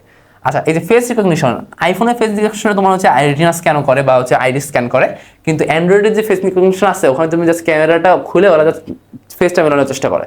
সো অনেকে যদি তোমাকে হচ্ছে তোমার ছবি তুলে নিয়ে তোমার হচ্ছে ফেস রিকগনিশন দিয়ে দেয়, তাহলে হয়তো হয়ে যাবে, ঠিক আছে? আবার ধরো অনেকে তোমার মতো একটা মুখোশ পড়লো, বা তোমার মতো কোনো রকম সাইজে যদি ক্যামেরা অ্যান্ড্রয়েড ফোনটা সামনে ধরলো, তাহলে হয়তো বা অ্যান্ড্রয়েড কনফিউজ হয়ে তোমাকে তাকে হচ্ছে তোমার অ্যাক্সেসটা দিয়ে দিতে পারে। ফেস রিকগনিশন কি অত সেফ না। আরেকটা আছে ডিএনএ টেস্ট। প্রত্যেকের ডিএনএ সংবলিতভাবে কি আলাদা, প্রত্যেকের ডিএনএটা কি আলাদা। সো ডিএনএ টেস্ট করলে আমার ডিএনএ টেস্ট তোমার ডিএনএ টেস্ট মিলবে না, হয়তো আমার ডিএনএ টেস্ট আমার মায়ের ডিএনএ টেস্টটা সেম হবে, বোঝা যাবে যে আমি আমার মায়ের ছেলে, কিন্তু এর মাধ্যমে কি তোমাকে সবাইকে আলাদাভাবে তোমার হচ্ছে চিহ্নিত করা যায়। সেগুলো হচ্ছে শারীরবৃত্তীয়, মানে শরীরের যেসব বৈশিষ্ট্যের মাধ্যমে তোমাকে হচ্ছে চেনার চেষ্টা করতেছে, ঠিক আছে? আচ্ছা, শরীরের বৈশিষ্ট্য বাদেও তোমার হচ্ছে কিছু আচরণগত বৈশিষ্ট্য আছে। কেউ কি হচ্ছে গুগলে হ্যালো গুগল ইউজ করছো? হ্যালো গুগল ফোনে বললে হচ্ছে ওই গুগল এসে বলে যে হ্যাঁ tell me what to do, right? ওখানে তোমার কি করে, তোমার ভয়েস রিকগনিশন করার চেষ্টা করে। এখন ভয়েস কিন্তু অনেক ধরনের হইতে পারে। ধরো আমি বলতে পারি এরকম করে, আমি কথা বলতে পারি, আবার আমি বলতে পারি যে এখানে হচ্ছে সিগনেচার ভেরিফিকেশন। আমি আসলে অত ভালো না, অনেকে আসে আরো ভালো পারে, তাই না? অনেকে হচ্ছে আমির হামজার ভয়েস বা ওরকম অনেকের হচ্ছে ও আস্তে কপি করার চেষ্টা করে, অনেক কিছু করে, আমিও তো ভালো পারি না, হোয়াটএভার। তো এখানে কি ভয়েস রিকগনিশন দ্বারা কিন্তু মানে এটা রিস্কি জিনিস। আমির হামজা যদি নিজের ফোনে এরকম নিজের ভয়েস রিকগনিশন দিয়ে তোমার হচ্ছে কিছুটা সেট করে রাখে, আবার আমির হামজা ওয়াজ যারা অ্যাকচুয়ালি নকল করে তারা যদি সামহাও আমির হামজার ফোন পেয়ে যায়, তাহলে কি তার ফোনটা আনলক করে ফেলতে পারে, তাই তো? আচ্ছা, সেই কারণে আচরণগত বৈশিষ্ট্যগুলো কি শারীরিকগত বৈশিষ্ট্য বা শারীরবৃত্তীয় বৈশিষ্ট্যের মতো অত স্ট্রং না, ঠিক আছে? আচ্ছা, সিগনেচার ভেরিফিকেশন, আমরা তো সবাই তো সিগনেচার ভেরিফিকেশন করি, তাই না? তোমরা কেউ কখনো মা বাবা সিগনেচার কে আবার কপি টপি করছো নাকি? সো বুঝতে পারতেছো যে এগুলো কি একদম সিকিউর না, তাই তো? আচ্ছা, আর এটা কি টাইপিং কিস্ট্রোক, যে কে কিভাবে টাইপ করে, সো ওটাও কি একটু ইউনিক হয়, ওকে? আচ্ছা, এখন তোমাদের এটা সিকিউতে আসবে যে ধরো কয়েকটা তুলনা দিতে হবে, বলবে যে হচ্ছে ফেস রিকগনিশন সফটওয়্যার এবং ফিঙ্গারপ্রিন্টের মধ্যে কে বেশি ভালো। তারপর আবার তোমাকে বলবে যে হচ্ছে টাইপিং কি স্ট্রোক আবার ফেস রিকগনিশনের মধ্যে কে বেশি ভালো, অথবা টাইপিং কি স্ট্রোক আবার হচ্ছে তোমার ফিঙ্গারপ্রিন্টের মধ্যে কে বেশি ভালো, অথবা ডিএনএ টেস্ট ফিঙ্গারপ্রিন্টের মধ্যে কে বেশি ভালো। তো ম্যাক্সিমাম ক্ষেত্রে তোমার ফিঙ্গারপ্রিন্টটা হচ্ছে সবচেয়ে বেশি ব্যবহার হয় এবং সবচেয়ে বেশি অ্যাকুরেট এবং সবচেয়ে বেশি ভালো। কেন? ফিঙ্গারপ্রিন্ট হচ্ছে সহজলভ্য, ফিঙ্গারপ্রিন্ট তুমি ইজিলি দিয়ে দিতে পারছো, আবার ফিঙ্গারপ্রিন্টের যে মেশিনটা ওইটাও খুব কি কমনলি পাওয়া যায়। আচ্ছা, আবার ফিঙ্গারপ্রিন্ট এই যে সহজে কি ব্যবহারযোগ্য হয়, সময় খুব কম লাগে, দ্রুত ফলাফল পাওয়া যায়, এবং একটা অফিস বা স্টোরের জন্য কি একটা মেশিনে হয়ে যায়। সো এই কারণে কি ফিঙ্গারপ্রিন্টটা সবচেয়ে বেশি ব্যবহারযোগ্য হয়। এখানে একটা গ্রাফ দিয়ে রাখছি, এই গ্রাফের তোমার এই যে যত উপরের দিকে থাকবে তত কি ইজিলি ইউজেবল, আর এই যে যত ডানে থাকবে তত বেশি কি নিরাপদ। তো তোমরা একটা গ্রাফটা দেখবা, যত বেশি ডানে আছে তত বেশি নিরাপদ, যত বেশি ডানে আছে তত বেশি নিরাপদ, যত বেশি উপরে আছে তত বেশি কি ইজিলি ইউজেবল। সো এটা মোটামুটি মাঝখানে দেখো তুমি হচ্ছে ফিঙ্গারপ্রিন্ট আছে। সো ফিঙ্গারপ্রিন্টটা কি এই কারণে মোটামুটি নিরাপদ, আবার তোমার ইউজিবিলিটিটা কি মোটামুটি ইজি, এই কারণে কি তোমার ফিঙ্গারপ্রিন্টটা আমরা সবচেয়ে বেশি ইউজ করে থাকি। ওকে, ঠিক আছে, এই গ্রাফটা একটু অ্যানালাইজ করবো, তাহলে তোমরা হচ্ছে সিকিউর জন্য ভালো প্রিপারেশন পাবা। ওকে, আচ্ছা, এখন আসি জ্ঞানমূলক। জ্ঞানমূলক আছে বায়োমেট্রিক্স কি, হ্যান্ড জিওমেট্রি কি, তারপর তোমার হচ্ছে পদ্ধতি ব্যবহারের মাধ্যমে ব্যক্তিকে কিভাবে শনাক্ত করা যায়, তারপর ব্যক্তি শনাক্তকরণ পদ্ধতি আচরণের মাধ্যমে। তো আচরণের মাধ্যমে হলো কি তুমি ওই যে 3টা আচরণ লিখবা, যে হচ্ছে কি কি ছিল তোমার হচ্ছে সিগনেচার, তারপর হচ্ছে ভয়েস, আর হচ্ছে টাইপিং কিস্ট্রোক, তাই তো? আচ্ছা, আর এরপরে কি আছে শনাক্তকরণ সফলতার হার সবচেয়ে বেশি যে পদ্ধতিতে, এটা তুমি এখানেও বলবা ফিঙ্গারপ্রিন্ট, সমস্যা নাই, এটা কি ইজিলি তোমার হচ্ছে শনাক্ত করা যায়। আচ্ছা, ফিঙ্গারপ্রিন্ট গেল। এবার তোমার হচ্ছে এখানে কিছু বড় কোশ্চেন আছে, তোমরা এগুলো সব করে আনসার পারবা, সমস্যা নেই, তোমরা একটু চেক করবা, নিজে পারতেছো কিনা চেক করবা, কনফিউশন হলে ডাউট সলভ গ্রুপে বা তোমাদের যে পাবলিক এসএসওই গ্রুপ আছে এসএসওই গ্রুপে পাবলিকলি পোস্ট করবা, ইনশাআল্লাহ সলভ আমি করি, তোমার একজন ফ্রেন্ড করুক, সলভ পাবা। সো তোমরা যারা অ্যাকচুয়ালি আইসিটি পড়তেছো আমার কাছে, তো সবার জন্যই তোমরা অ্যাকচুয়ালি এসএসওই গ্রুপে জয়েন হয়ে তুমি ওয়েট করবা যে কে, ফেসবুক তো সবাই চালাও তাই না, দিনে হালকা পাতলা একটা চালাবাই। আমি আসলে বিলিভ করি যারা অ্যাকচুয়ালি ফেসবুক চালায় হঠাৎ করে ফেসবুক চালানো একদম 100% ছাড়তে পারে না। তো তোমাদের যে কার্যকর হবে তোমাদের জন্য হচ্ছে খুবই কন্ট্রোল থাকতে হবে, হয়তো বা মাত্র দিনে 15 মিনিট চালাবা। সো 15 মিনিটে তুমি ধরো এসে ঢুকে চালাইলা, ঠিক আছে? সো তুমি যখন কারো কোয়েশ্চেন দেখলে তুমি পারলে আনসার দিয়ে দিবা, তুমি যদি পারো, তুমি দেখাবা তুমি পারো, ভালো হইবে, মানে এখানে ইনজারেকশন কিছু নাই, তুমি অ্যাকচুয়ালি তারা হেল্প করতেছো, আবার তোমার নিজেরও কনফিডেন্সটা কি বুস্ট হচ্ছে, তাই তো? আচ্ছা, সো এরপর আসি বায়ো ইনফরমেটিক্সে। এখানে প্রথমেই বলে রাখি বায়ো ইনফরমেটিক্সের ক্ষেত্রে কি, বায়ো ইনফরমেটিক্সটা হচ্ছে বেসিক্যালি তোমার বায়োলজি, তারপর তোমার স্ট্যাটিস্টিক্স প্লাস আইসিটি, এই 3টা সাবজেক্টের মিলন। মানেটা কি, বায়োলজি বা জীববিজ্ঞান রিলেটেড সমস্যাগুলো যখন কম্পিউটার প্রযুক্তি কৌশল বা কম্পিউটার স্ট্যাটিস্টিক্স বা আইসিটি ইউজ করে তখন তোমার সমাধান করা যায়, তখন তাকে বায়ো ইনফরমেটিক্স বলে। এখানে কি অবশ্যই তথ্য নিয়ে কাজ আছে। বায়ো ইনফরমেটিক্সে কি নিয়ে কাজ, বায়ো ইনফরমেটিক্সে তোমার তথ্য নিয়ে কাজ, ঠিক আছে? আচ্ছা, সো এই সংজ্ঞাটা মনে রাখবা যে জীববিজ্ঞানের হচ্ছে সমস্যাগুলো যখন কম্পিউটার প্রযুক্তি কৌশল ব্যবহার করে তোমার সমাধান করে তখন তাকে বায়ো ইনফরমেটিক্স বলে। ওকে, আচ্ছা, তখন বায়োমেট্রিক্সের সাধারণত 3টি কার্য সমাধান করা হয়। এই 3টা কার্য কি কি? একটা হচ্ছে তোমার ডিএনএ ক্রম থেকে প্রোটিন সিকোয়েন্স নির্ণয়, প্রোটিন সিকোয়েন্স থেকে প্রোটিন স্ট্রাকচার নির্ণয়, আর প্রোটিন স্ট্রাকচার থেকে প্রোটিনের কাজ নির্ণয়। তুমি কি করবা, তুমি দিনটা মুখস্থ রাখবা, কি জিনিস কেন জিনিস কিছু করার দরকার নেই, তুমি খালি মুখস্থ রাখবা। যে তোমাকে কখনো যদি দিয়ে দেয় যে বায়ো ইনফরমেটিক্স ডিভাইস সাধারণত কি কি কাজ করে, তখন তুমি 3টা লিখে দিবা। তুমি যদি বুঝতে যাও অনেক ঝামেলা, এটা বোঝা যাবে না, অনেক যারা অ্যাকচুয়ালি সায়েন্সে পড়ে ওরাও খুব ভালো মতো বুঝে না। তো তোমার এখানে কি করতে হবে, তোমার এটা মুখস্থ করে রাখবা, তাই হয়েছে। ওকে, আচ্ছা, তুমি কিভাবে মুখস্থ রাখবা, তুমি একটা জিনিস মুখস্থ রাখবে যে এখানে আলটিমেটলি বায়োইনফরমেটিক্স ডিভাইসে ডিএনএ ক্রম থেকে প্রোটিনের কাজ নির্ণয় করা হয়, ঠিক আছে? আর এই প্রত্যেকটা মাঝে মাঝে জিনিস মনে রাখবে যে ডিএনএ ক্রম থেকে প্রোটিনের সিকোয়েন্স, তারপর প্রোটিন সিকোয়েন্স থেকে প্রোটিনের স্ট্রাকচার থেকে প্রোটিনের কাজ নির্ণয় করার চেষ্টা করা হয়। ওকে, আচ্ছা, বায়োইনফরমেটিক্সে তোমার কি কি সফটওয়্যার ইউজ করা হয় বললাম না, পরিসংখ্যান। সো কি স্প্রেডশিট অ্যানালাইসিস, পরিসংখ্যান যেহেতু আছে তোমার স্প্রেডশিট অ্যানালাইসিস থাকবেই। আচ্ছা, তারপর জাভা ইউজ করা হয়, সি প্লাস প্লাস ইউজ করা হয়, পাইথন ইউজ করা হয়, ম্যাটল্যাব ইউজ করা হয়। এইগুলো মোটামুটি তোমার ইম্পর্টেন্ট সফটওয়্যার। স্প্রেডশিট অ্যানালাইসিসটা 100% মনে রাখবা, ঠিক আছে? আচ্ছা, এখন তাহলে কি একটা জ্ঞানমূলক কোশ্চেন আছে বায়োইনফরমেটিক্স কাকে বলে, এটা অনেক বেশি আসছে। আচ্ছা, আমি যে জ্ঞানমূলক কোশ্চেনগুলো দিচ্ছি এখানে কিন্তু অবশ্যই কখনো কখনো বোর্ডে আসছে, সমস্যা নেই। আচ্ছা, এইবার তোমার বায়োইনফরমেটিক্সের ডাটা সমূহ কি কি সেটা তুমি পড়বা। ব্যবহৃত ডাটা সমূহ কি কি, ডাটা সমূহ কি, এই যে এগুলো না, বুঝতে পারছো? এই যে এগুলো কিন্তু তোমার ব্যবহৃত ডাটা, এই যে ডিএনএ ক্রমশঃ তোমার একটা ব্যবহৃত ডাটা, প্রোটিন সিকোয়েন্সটা তোমার একটা ব্যবহৃত ডাটা, ঠিক আছে? তো তোমার যদি এই কোশ্চেনটা আছে তখন তুমি কি ওই 3টা স্টেপ বেসিক্যালি লিখে দিবা। ওকে, যে এই ডাটাগুলো ইউজ করা হয়, এই ডাটা থেকে এই কাজ করা হয়। ওকে, ওই 3টা স্টেপ কিন্তু তোমার মেইন, ঠিক আছে? আচ্ছা, সো উচ্চতর দক্ষতাগুলো একটু দেখো, ভালো মতোই বুঝবা, ইনশাল্লাহ সমস্যা নাই। এখন আসি জেনেটিক ইঞ্জিনিয়ারিংয়ে। জেনেটিক ইঞ্জিনিয়ারিংয়ে বায়োইনফরমেটিক্সের পার্থক্য তুমি যদি বুঝতে পারো, তোমার জন্য এই অধ্যায়ের সিকিউর একটা বড় পার্ট শেষ, ঠিক আছে? এটা অনেকে ভুল করে, আমিও নিজেও ভুল করতাম। কি ভুল করতাম? জেনেটিক ইঞ্জিনিয়ারিং হচ্ছে কোনো জীব থেকে একটা নির্দিষ্ট জিন বহনকারী ডিএনএকে পৃথক করে ভিন্ন একটি জিনে স্থানান্তর করা কৌশলকে জেনেটিক ইঞ্জিনিয়ারিং বলেছে। এটা তুমি মনে রাখলা, ডিএনএ আর আরএনএ পূর্ণটা মনে রাখবা, কারণ এগুলো তোমার সায়েন্সের ফ্রেন্ডরা একদম সহজভাবে মনে রাখে। তো তুমি যদি না পারো তো তোমাকে কিছু নাম্বার মাইনাস হয়ে যাবে, তাই তো? আচ্ছা, এখন আসি যে ডিএনএ অ্যাকচুয়ালি কী কাজে ব্যবহার করা হয়। ধরো বাংলাদেশ ধান গবেষণা কেন্দ্র তোমার নাম শুনছো না, বাংলাদেশ পাট গবেষণা কেন্দ্র নাম শুনছো না, বাংলাদেশের ধান গবেষণা কেন্দ্রে কি হয়, বাংলাদেশের ধান গবেষণা কেন্দ্র তোমার হচ্ছে নতুন নতুন যাতে ধান উৎপন্ন করে, কীভাবে উৎপন্ন করে, তোমার ডিএনএতে চেঞ্জ এনে, ঠিক আছে, ডিএনএতে চেঞ্জ এনে, এই যে কি একটা নির্দিষ্ট জিন বহনকারী ডিএনএকে পৃথক করে অন্য একটি জীবে স্থানান্তর করা হবে, তাহলে কি ধানের ডিএনএ চেঞ্জ করে ধানের নতুন নতুন জাত উৎপন্ন করে, যে জাতে হয়তো তোমার খুব ইজিলি হচ্ছে তোমার ধান উৎপন্ন করা যায়, তাই তো? ঠিক আছে। আচ্ছা, এখন আসি যে হচ্ছে এই যে উন্নত মানের ফসল তৈরি, ইনসুলিন তৈরি, ন্যানো টেকনোলজি, হরমোন, এই প্রত্যেকটা কি জেনেটিক ইঞ্জিনিয়ারিং কি একটা ব্যবহার। সো এই প্রত্যেকটা মনে রাখবা, তোমাদেরকে যখন চিত্রতে দিয়ে তোমাদের মনে রাখার জন্য খুবই হেল্পফুল করার চেষ্টা করছি, একটু মনে রাখবা। আচ্ছা, এখন আসি যে এখানে একটা বিষয় আছে, বললাম না যে জেনেটিক ইঞ্জিনিয়ারিং বায়ো ইনফরমেটিক্স পার্থক্যটা বোঝাই বেশ কঠিন, আমি যদি তোমাদেরকে ইজি করার চেষ্টা করছি। বায়ো ইনফরমেটিক্সে বেসিক্যালি তুমি বায়োলজি রিলেটেড তথ্য নিয়ে কাজ করো, তথ্য নিয়ে ডিজিটালি কাজ করো। আর জেনেটিক ইঞ্জিনিয়ারিং কি করো, জেনেটিক ইঞ্জিনিয়ারিং তুমি জিনের পরিবর্তন করো।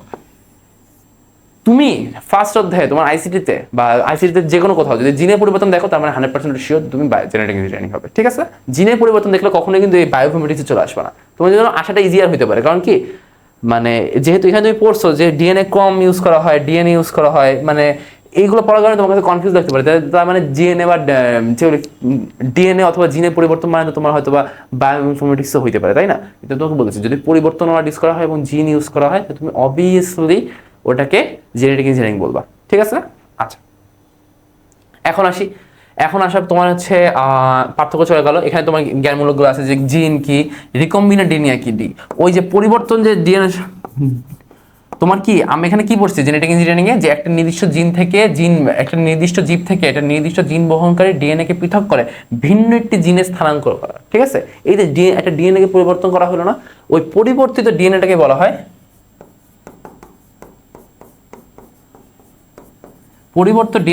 হয় তোমার রিকম্বিনেন্ট ডিএনএ। তোমাদের জন্য আমি ইজিলি বললাম, এটাতে মোটামুটি তোমার হচ্ছে নাম্বার পাবা, কোনো সমস্যা নেই। সো তোমার যে ডিএনএটাকে কেটে তোমার হচ্ছে আরেকভাবে যোগ করে তোমার হচ্ছে পরিবর্তন করা হলো, এই পরিবর্তিত ডিএনএটাকেই তোমার হচ্ছে রিকম্বিনেন্ট ডিএনএ বলে। আমি যে মুখে বললাম একটু গুছিয়ে ভালো মতো করে লিখে নোট করে রাখবা, তাহলে ভালো হবে। ওকে, আচ্ছা, এরপর আসি কি, তোমার কোন পদ্ধতিতে সারা বছর আমের ফলন সম্ভব। যদি তোমার ডিএনএ, ওই যে বাংলাদেশের আম গবেষণা কেন্দ্র যদি তোমার হচ্ছে আমের ডিএনএ চেঞ্জ করে এমন একটা জাত উৎপন্ন করে নতুন, যেখানে তোমার হচ্ছে সারা বছর আম ফলবে, এরকম একটা জাত তৈরি করা যায়। যেমন পেয়ারা, কি পেয়ারা আগে খেলে আমরা গ্রীষ্মকালে খাইতাম, এখন কি সারা বছর পেয়ারা পাওয়া যায় না। সো কি এরকম পেয়ারা জাত উৎপন্ন করা হয়েছে, যেখানে পেয়ারাটা কি সারা বছরই গাছটা হচ্ছে পেয়ারা ফলন দিবে। সো এরকম কিছু একটা হলেও তোমার হচ্ছে আমের ফলন সারা বছর পাওয়া সম্ভব। সেখানে কি থাকবে, এখানে 100% তোমার জেনেটিক ইঞ্জিনিয়ারিং কাজ করবে, তাই তো? আচ্ছা, জেনেটিক ইঞ্জিনিয়ারিং, ওকে গেল। উচ্চ দক্ষতামূলক কিছু কোয়েশ্চেন আছে, তোমার পারবা এই রিলেটেড টপিকই সবই মোটামুটি বলে ফেলছি, একটু ভালো মতো পড়বা, ঠিক আছে। আচ্ছা, এখন আসি ন্যানো টেকনোলজি। ন্যানো টেকনোলজি কি, ন্যানো কথার মানে হচ্ছে খুবই ক্ষুদ্র, ঠিক আছে। ন্যানো মানে কি,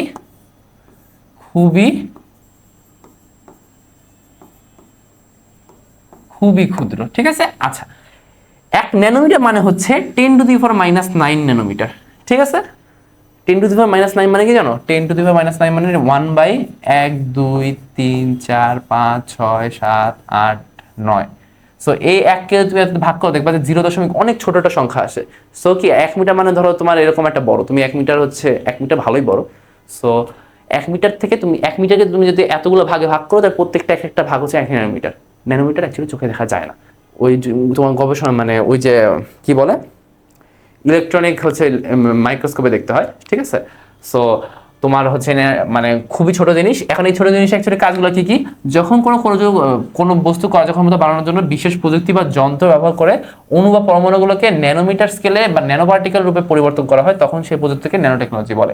মানে ধরো এমন একটা প্রযুক্তি আছে যেখানে অ্যাকচুয়ালি আমার ক্ষুদ্র অণু আসলে আমার অ্যাকচুয়ালি ভালো কাজের তোমার ফাংশনালিটি বাড়বে। সো আমি কি করবো, ওখানে আমি অণুগুলোকে বা পার্টিগুলোকে ভেঙে ক্ষুদ্র বানায় নিব। সো সেই ক্ষুদ্র বানানোর উপায়টাই হচ্ছে তোমার ন্যানো টেকনোলজি। এটা আসলে তোমার একটু বাংলাটা বোঝার চেষ্টা করো, বেশিটা টেকনিক্যাল হওয়া লাগবে না। তুমি অ্যাকচুয়ালি তোমার যদি সংজ্ঞা আসে, তুমি যদি সংজ্ঞা লিখতে পারো, সেরকম তোমার হচ্ছে ফাংশনালিটি রাখতে হবে, তোমার কি সেভাবে পড়তে হবে, ঠিক আছে। আচ্ছা, সাধারণত হচ্ছে একমাত্রার সাধারণত 1 থেকে 100 ন্যানোমিটার আকৃতির বস্তুকে তোমার হচ্ছে ন্যানো ডিভাইস বলে, ঠিক আছে। আচ্ছা, আর হচ্ছে তোমার ন্যানো পার্টিকেলের বা ন্যানো, এই যে ন্যানো টেকনোলজি প্রথম ধারণা দেন রিচার্ড ফাইনম্যান। উনি একজন হচ্ছে মার্কিন বিজ্ঞানী, বেশ পদার্থবিজ্ঞানের ক্ষেত্রে বেশ বড় ভূমিকা রেখেছেন। সো এটা আনিয়ে রাখতে পারো যে ন্যানো পার্টিকেলস বা ন্যানো টেকনোলজি প্রথম ধারণা দেন কে, রিচার্ড ফাইনম্যান। আচ্ছা, এখন ন্যানো প্রযুক্তির দুইটা ধরন আছে, কি কি আছে, বটম আপ আর টপ ডাউন। বটম আপ মানে হচ্ছে তোমার এরকম ছোট ছোট অনেক ধরনের অনেকগুলো ন্যানো পার্টিকেল নিয়ে তুমি হচ্ছে একটা বড় ডিভাইস তৈরি করলা, সেটা তোমার হচ্ছে একটা বটম আপ ন্যানো টেকনোলজির ডিভাইস, ঠিক আছে। আর টপ ডাউন মানে কি, তুমি একটা বড় একটা পার্টিকেল থেকে তুমি অনেকগুলো ছোট ছোট পার্টিকেল বের করে তুমি সেগুলোকে অ্যাকচুয়ালি ডিভাইস হিসেবে ইউজ করো, তখন তোমার হবে সেটা হচ্ছে একটা top down nano technology device, okay.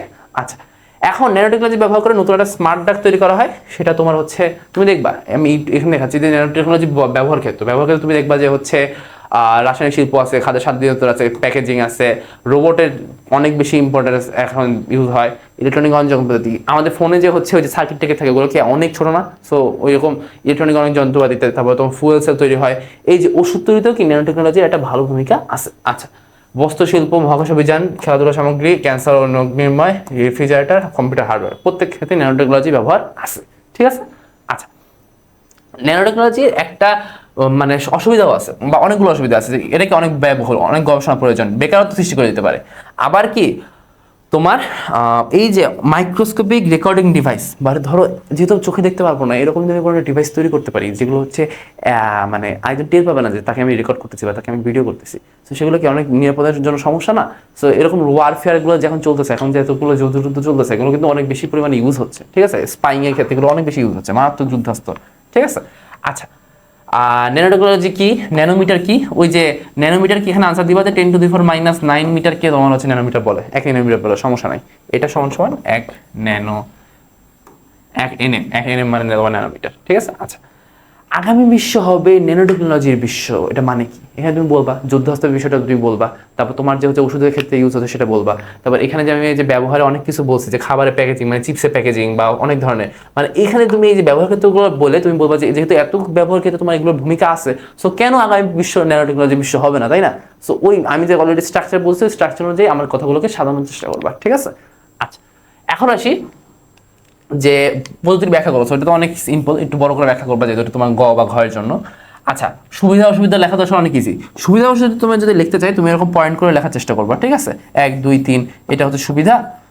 আচ্ছা, আর অসুবিধারও তুমি হচ্ছে পাশাপাশি লেখার দরকার নেই, তুমি নিচে যাবার অসুবিধাগুলো লিখে দিবা, সমস্যা নেই। অথবা তুমি চাইলে এইটা একটা ফরম্যাট তুমি ফলো করতে পারো, অথবা তুমি হচ্ছে এখানে লাগবা সুবিধা, মানে একটা টেবিল করবা, সুবিধা অসুবিধাটা টেবিল করবা, এখানে লাগবা সুবিধা, এখানে লিখবো তুমি অসুবিধা। সো এই যে অসুবিধা সুবিধা তুমি হচ্ছে টেবিল করে তুমি অ্যাকচুয়ালি এই কাজটা করবা, ওকে। আচ্ছা, সো খাদ্য শিল্পে তোমার ন্যানো টেকনোলজি ভালো ভূমিকা আছে, চিপসে প্যাকেজিং এ, বা তুমি কিছু এমসিকিউস তখন তুমি দেখবা খাদ্যের স্বাদ নিয়ন্ত্রণে তোমার হচ্ছে ন্যানো টেকনোলজি ইউজ করা যায়। আচ্ছা, এখন প্রায় অধ্যায় শেষের দিকে আমরা কি আছে, তথ্য ব্যবহারের নৈতিকতা অনেক বেশি প্রয়োজন না, এখানে যেহেতু অনেক বেশি যে তোমার ক্ষমতা চলে আসতেছে একজনের মানুষের কাছে, বিশ্বকাপ সবার কাছে অনেক ক্ষমতা, তো এখানে কি নৈতিকতাটা অনেক বেশি প্রয়োজন। তো নৈতিকতার জন্য কম্পিউটার এথিক্সের একটা ইনস্টিটিউট আছে, সে হচ্ছে 10টা হচ্ছে নির্দেশনা তৈরি করছে, এই নির্দেশনা তৈরি করছে ডক্টর ওয়াল্টার ম্যানার শিখাতে আসছো, হ্যাঁ ম্যানার শিখাইতে আসছো, ম্যানার মানে কি হচ্ছে নিয়ম কানুন না। সো এটা মনে রাখবো যে কম্পিউটার এথিক্সে তোমার হচ্ছে 10টা যে নিয়ম, এগুলো কে দিছে, ডক্টর ওয়াল্টার ম্যানার দিছে, ঠিক আছে। আচ্ছা, এখন এই 10টা নির্দেশনা দেওয়া আছে, মোটামুটি তোমরা এগুলো জানো, মানে এগুলো সবাই জানে, এগুলো সবাই জানার মতো জিনিস, সমস্যা নেই। তো একবার রিডিং করে নিও, তাইলেই হয়েছে, ওকে। আচ্ছা, এখন আসি কিছু কুফল, অশ্লীলতা তৈরি হচ্ছে, তাই না। তারপর আচ্ছা বানান ভুল করছি, অশ্লীলতা, আচ্ছা গোপনীয়তার অভাব হয়, বেকারত্ব বাড়তেছে ডিজিটাল ডিভাইসের প্রতি বেশি ঝুঁকে যাওয়ার কারণে, শারীরিক মানসিক সমস্যা দেখা দেয়, সামাজিক সমস্যা, তথ্য প্রবাহ, মিথ্যাচারের সমস্যা, এরকম অনেক ধরনের সমস্যা কিন্তু অ্যাকচুয়ালি যারা যখন তথ্য প্রযুক্তি থেকে বেশি অ্যাকচুয়ালি ঝুঁকে যাচ্ছে তখন কিন্তু এরকম সমস্যা সবাই পড়া লাগে, তাই না। আচ্ছা, এখন কিছু সাইবার ক্রাইম নিয়ে আমরা আলোচনা করবো। সাইবার ক্রাইমগুলো কি, একটা হচ্ছে সফটওয়্যার পাইরেসি, এগুলো কিন্তু অ্যাকচুয়ালি কখতে প্রচুর আসে। সফটওয়্যার পাইরেসি কি তোমাকে বলবে, পাইরেসি হচ্ছে অনুমোদিত মালিক বা প্রস্তুতকারী বিনা অনুমতিতে কোনো সফটওয়্যার কপি করা, ব্যবহার করা, নিজের নামে বিতরণ করা, কিংবা কোনো প্রকার পরিবর্তনের মাধ্যমে নিজে বলে চালিয়ে দেওয়াকে হচ্ছে কার্যক্রমকে বোঝায়। ধরো আজকে এই স্লাইডটা আমি বানাইলাম, এই স্লাইডটা হয়তো আমি প্রোভাইড করে দেবো। সো এই স্লাইডটা প্রোভাইড করার পর তুমি কোথাও যে বললা যে আমাদের ফার্স্ট স্লাইডটা তুমি কেটে দিলা, তুমি আর স্কুল অফ এক্সিলেন্স লোগোটা কেটে দিলা, তুমি যে বললা যে এই স্লাইডটা তো আমার বানানো, তুমি যে বলবা আমার এই স্লাইডটা তো আমার বানানো, আমি বানাইছি, আমি বলবো তোমার নিজের কথা বলছি, তুমি যে বলবা যে আমি হচ্ছে বা তোমার নাম, আমি এই স্লাইডটা বানাইছি, তো সেটা কি তোমার, সেটা হবে তোমার পাইরেসি, ওকে। সফটওয়্যার পাইরেসি বা তোমার ইন দ্যাট কেস সেটা হয়তো তোমার লেখা স্লাইড পাইরেসি। বাট পাইরেসি বলতে ওরকমই, যেটা তুমি যৌক্তিক মালিককে তুমি তার হচ্ছে ক্রেডিটটা না দিয়ে তুমি নিজের নামে চালা দিচ্ছ, এটা হচ্ছে তোমার সফটওয়্যার পাইরেসি, ওকে। আচ্ছা, এখন আসে হ্যাকিং। হ্যাকিং কি? প্রোগ্রাম রচনা ও এর প্রয়োগের মাধ্যমে কোনো কম্পিউটার সিস্টেম বা নেটওয়ার্কে ক্ষতি করাকে তোমার হচ্ছে হ্যাকিং বলে। হ্যাকিং কয়েক ধরনের হয়, white hat hacker, black hat hacker, grey hat hacker. White হ্যাকাররা অ্যাকচুয়ালি ভালো হ্যাকার, সো ওরা হয়তো কোনো সিস্টেমে ভুল টুল খুঁজে পাওয়ার চেষ্টা করে, কোনো অ্যাকচুয়ালি মানে খারাপ উদ্দেশ্য থাকে না। ব্ল্যাক হ্যাকারদের পুরোই খারাপ উদ্দেশ্য থাকে। গ্রে হ্যাট হ্যাকাররা মাঝামাঝি থাকে, অনেক সময় খারাপ উদ্দেশ্যের তুলনায় কাজ করে, আবার অনেক জায়গায় তোমার ভালো কাজ করে, মানে মাঝামাঝি এটা মানুষ, ঠিক আছে? আচ্ছা, সো এখন আছে প্লেজিয়ারিজম। অন্যের লেখা, ছবি, ভিডিও, তথ্যসূত্র উল্লেখ না করে নিজের নামে চালিয়ে দেওয়া বা প্রকাশ করাকে প্লেজারিজম বলে। ধরো আমি ভার্সিটিতে পড়ি, আমার অনেক রিপোর্ট লেখা লাগে। ধরো ওই রিপোর্টে আমি একটা তথ্য নিয়েছি অন্য একটা রিপোর্ট থেকে, কিন্তু আমি ওখানে আসলে বলি নাই যে আমি আরেকটা রিপোর্ট থেকে নিয়েছি। আমি বলছি, আমি জাস্ট তথ্যটা মেনশন করে চলে গেছি। আমি এটাও বলি না যে আমি নিজে লিখছি, আমি কিছুই বলি না, আমি চুপচাপ চলে গেছি। এটাই হচ্ছে প্লেজারিজম। আমি যদি অন্যের কোনো কাজ থেকে বা আমি অন্য কোনো বই থেকে, অন্যের যে কোনো জায়গা থেকে, অন্য একটা ওয়েবসাইট থেকে আমি যদি কোনো তথ্য পাই, তাহলে আমাকে মেনশন করতে হবে ওই সোর্সটা, যে আমি অমুক জায়গা থেকে পাইছি বা এইটা হচ্ছে অমুকের বই, ঠিক আছে? তো এই যে কারো তথ্যসূত্র উল্লেখ না করে নিজের নামে আমি চালাই দিলাম, এটাই তোমার হচ্ছে প্লেজিয়ারিজম। ওকে, আচ্ছা। এবার স্প্যামিং কি? অনাকাঙ্ক্ষিত মেসেজ বা ব্যাপকভাবে প্রেরণে ইলেকট্রনিক মিডিয়া ব্যবহার করাকে স্প্যামিং বলে। তোমাদের ফোনে অনেক সময় বাজে বাজে মেসেজ আসে না, যে এই লিঙ্কে ক্লিক করলে আপনি পাবেন আগামী 1 মাসের জন্য 10,000 টাকা, ঠিক আছে? সো ওগুলো কি? ওগুলো স্প্যামিং। ওগুলো তোমার ওই লিঙ্কে তুমি অ্যাকচুয়ালি ক্লিক করো, তোমার হচ্ছে আইডি হ্যাক হয়ে যেতে পারে, তোমার পাসওয়ার্ড চুরি হয়ে যেতে পারে, এনিথিং ক্যান পসিবল, ঠিক আছে? সো অনাকাঙ্ক্ষিত মেসেজ বা ব্যাপকভাবে অনাকাঙ্ক্ষিত মেসেজ, তাই না? আচ্ছা, আবার সিম কোম্পানি যে মেসেজগুলো আসে, ওগুলোকেও তুমি টু সাম এক্সটেন্ট স্প্যামিং বলতে পারো, কারণ ওগুলোও কি তোমার জন্য অ্যাকচুয়ালি ভালো হয় না, তাই তো? আচ্ছা, তুমি এগুলো চাও না, কাঙ্ক্ষিত না। আচ্ছা, ফিশিং কি? হ্যাকার কর্তৃক ফাঁদে ফেলে তার ব্যক্তিগত তথ্যকে সম্প্রসারিত করাকে হচ্ছে ফিশিং বলে। টেলিফোন বা স্মার্টফোন ব্যবহার করে হচ্ছে তুমি যদি সেম কাজটাই করো, তাহলে হচ্ছে তোমার সেটাকে ফিশিং বলে। মোটামুটি ঠিক আছে, ওকে? আচ্ছা, প্লেজারিজম কি? তোমাদেরকে একটু আগে বললাম, এই যে এই সংখ্যাটা বলে দিবা। তারপর তোমার এখানে আছে ওই যে এগুলো কি? তাহলে ঘয়ের জন্য প্রশ্ন, তাই না? তুমি দেখো আইসিটির মতো একটা কঠিন সাবজেক্টে তোমার কিন্তু এরকম সহজ ঘ আসে, যে তথ্যপদ্ধতির নেতিবাচক প্রভাব ব্যাখ্যা করো, তথ্যপদ্ধতির ইতিবাচক নেতিবাচক প্রভাবের তুলনামূলক ব্যাখ্যা করো। এইগুলো তোমার 7 থেকে শিখে আসছো, তাই না? সেগুলো লিখবা। একটু লেখার ক্ষেত্রে ওই স্ট্রাকচারটা মেনটেন করে, আমি তোমাদের স্ট্রাকচারটা দেখাই দিচ্ছি অলরেডি ঘয়ের। অথবা তুলনার ক্ষেত্রে তোমার হচ্ছে ধরো এখানে ইতিবাচক লিখবা, যে কোনো কিছু তুলনার ক্ষেত্রে যদি তুমি টেবিল আকারে তুলনা দেখাতে চাও, তাহলে তুমি ইতিবাচক, নেতিবাচক, এবার তুমি একটা করে লেখা শুরু করবা। এরকম একটা স্ট্রাকচার ওয়েতে ভালো মতো লিখবা, অ্যান্ড রিলেভেন্ট কথাবার্তা লিখবা। তুমি না কথা শোনো, তুমি যত বেশি রিলেভেন্ট কথাবার্তা লিখতে পারবা, তত বেশি তুমি নাম্বার পাবা। তুমি যদি একটা ধরো এখানে তোমাকে বলছি যে তথ্যপদ্ধতি ইতিবাচক নেতিবাচক প্রভাবে তুলনামূলক আলোচনা করো, তুমি যে লিখলা যে হচ্ছে রিয়েলিটি ইঞ্জিন ভালো কি খারাপ, ভার্চুয়াল রিয়েলিটি ভালো কি খারাপ, তোমার তো এখানে একটা চাই নাই, সুযোগ তুমি এখানে লিখলে যে নাম্বার পাবা এমন কিন্তু না, ঠিক আছে? সো রিলেভেন্ট কথাবার্তা লিখবা। আচ্ছা, এখন আসি কয়েকটি গুরুত্বপূর্ণ পুনরূপ। এগুলো আসলে পুরো স্লাইডে ঢোকানো হয় না, কিন্তু এরকম পুনরূপগুলো তো এমসিকিউতে অনেক আসে। সো এটা কি? গ্লোবাল পজিশন সিস্টেমের পুনরূপ হচ্ছে, মানে জিপিএস এর পুনরূপটা হচ্ছে কি? Global positioning system. আচ্ছা, আরেকটা কি আছে? ড্রোন। আমরা এখন কি ড্রোন অনেক বেশি চলে না, যে ড্রোন দিয়ে মানুষজন ছবি তুলে, তারপর তোমার আর অনেক কাজে ড্রোন অ্যাকচুয়ালি ইউজ হয়, বা ছবি তোলাটা অ্যাকচুয়ালি আমরা সবচেয়ে বেশি মেইন স্ট্রিম, সবচেয়ে বেশি সাধারণভাবে ইউজ হয়, তাই তো? আচ্ছা, তো পাইলটবিহীন বিমান যা নির্দিষ্ট নিয়ন্ত্রণ কক্ষ থেকে চালানো হয়, সেটা হচ্ছে তোমার ড্রোন। এই ড্রোনকে তোমার ইউএভিও বলা যায়। ইউএভি মানে কি? Unmanned area vehicle. Unmanned area vehicle. ড্রোনের ভিতরে কোনো মানুষ থাকে? মানুষ থাকে না। রিমোট কন্ট্রোল দিয়ে তোমার মাটির দ্বারা আমি হচ্ছে আকাশে ড্রোন চালাই, তাই তো? তো এই কারণে ওটাকে কি বলা হয়? Unmanned aerial vehicle. Okay, aerial মানে হচ্ছে তোমার আকাশযান বা আকাশগামী, এরকম টাইপের কিছু বোঝা যায়। ওকে, ঠিক আছে। আচ্ছা, এখন আসি বহু নির্বাচনী প্রশ্ন। কিছু আমি এখানে বহু নির্বাচনী প্রশ্ন সিলেক্ট করে রাখছি। তোমরা যারা নিজে প্র্যাকটিস করতে চাও, এখন ক্লাসটা মানে আমি যখন একটা বহু নির্বাচনী প্রশ্ন আসবো, তুমি ক্লাসটা পজ করে নিজে সলভ করবো, তারপর দেখবে যে আমি ঠিকঠাক সলভ করছি কিনা। বাট আমি নর্মালি ক্লাসের ভিতরে ওরকম টাইম দিচ্ছি না সলভ করার জন্য, ঠিক আছে? আচ্ছা, ভার্চুয়াল রিয়েলিটি মূলত কি? ভার্চুয়াল রিয়েলিটি মূলত হচ্ছে, আমি বলছিলাম না যে সিমুলেশন দেখলে তুমি ভার্চুয়াল রিয়েলিটি। সো এইটা কি? সিমুলেশন আছে, সো মানে এটাই ভার্চুয়াল রিয়েলিটি, ঠিক আছে? আচ্ছা, না এখানে ভুল আছে, এটাও করা যাবে না। মানে আমার যে সব উপদেশ শোনা যাবে এখন, এটা বুদ্ধিও লাগবে। কি বুদ্ধি লাগবে? তোমার এখানে সিমুলেশন আছে, সো এটা ঠিক আছে, কিন্তু এখানে তো আরেকটা আছে যে ত্রিমাত্রিক কৃত্রিম পরিবেশ। এখন তোমার গত একটা আনসার দিয়ে দিচ্ছে যে ক খ উভয়, তার মানে এখানে আনসারটা কি হবে? ক খ উভয়, ঠিক আছে? ক হবে, খ হবে। ওকে, ঠিক আছে। আচ্ছা, এখন আসি ছদ্মবেশ ধারণ করে কম্পিউটার থেকে তথ্য চুরি করে নিয়ে যাওয়াকে কি বলে? এটাকে আমি শিখাইছি ওই ক্রাইমের ভিতরে, এই যে সাইবার ক্রাইম যেখানে শিখাইলাম 2টা স্লাইড ধরে ছিল, ওখানে কি এটা ছিল যে এই যে পরিচয় ছদ্মবেশ ধারণ করে কম্পিউটার থেকে তথ্য চুরি করে নিয়ে যাওয়া? এটা ছিল না। এটা অ্যাকচুয়ালি কি? এটা হচ্ছে তোমার এই যে স্পুফিং। এটা কি? এটা হচ্ছে, আচ্ছা, এর পরের এমসিকিউটা আসলে অনাকাঙ্ক্ষিত বা অবাঞ্ছিত ইমেল বা মেসেজ পাঠানোকে কি বলা হয়? যেমন ওখানে বলছিলাম না সাইবার ক্রাইমের ওখানে, যে হচ্ছে তোমাকে এই যে সিম কোম্পানিরা মেসেজ দিচ্ছে, এটা কি একটা স্প্যামিং বলা যায়, তাই তো? অথবা ওই যে ভুয়া লিঙ্ক আসলে, তো এটা কি একটা স্প্যামিং। অনাকাঙ্ক্ষিত বা অবাঞ্ছিত ইমেল বা মেসেজ দেখলেই তুমি সেটাকে কি বলবা? স্প্যামিং বলবা। আচ্ছা, এরপরটা আসে যে আউটসোর্সিং এর জন্য জনপ্রিয় মার্কেট প্লেস করতে, এটা একটু মুখস্থ রাখতে হবে। এটা তোমার হচ্ছে ফ্রিল্যান্সার। আমি তোমাদেরকে আরো একটা বলে রাখি, আপওয়ার্ক, তারপর হচ্ছে তোমার ফিভার, এ করে তোমার হচ্ছে এই সেম টিকে আসতে পারে যে আউটসোর্সিং এর জন্য এগুলোও কি আপওয়ার্ক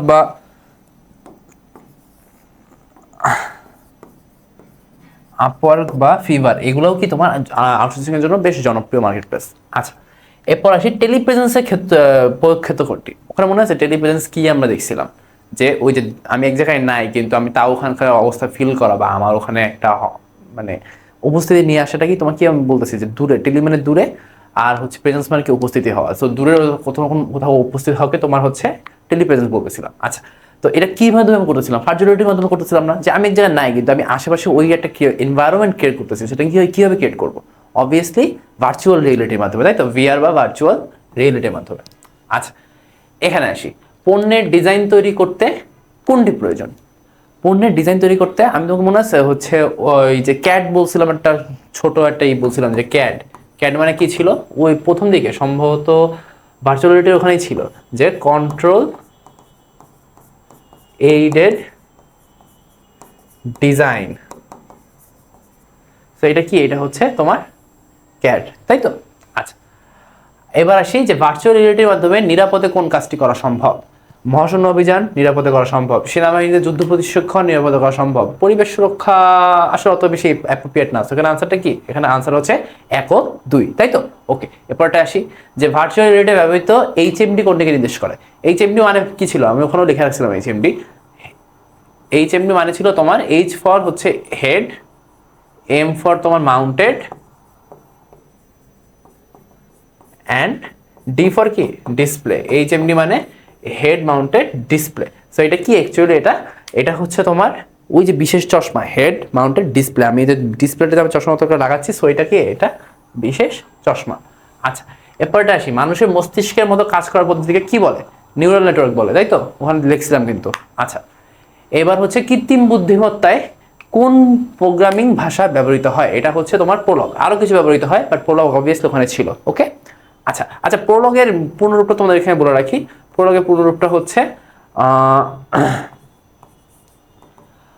প্রোগ্রামিং লজিক।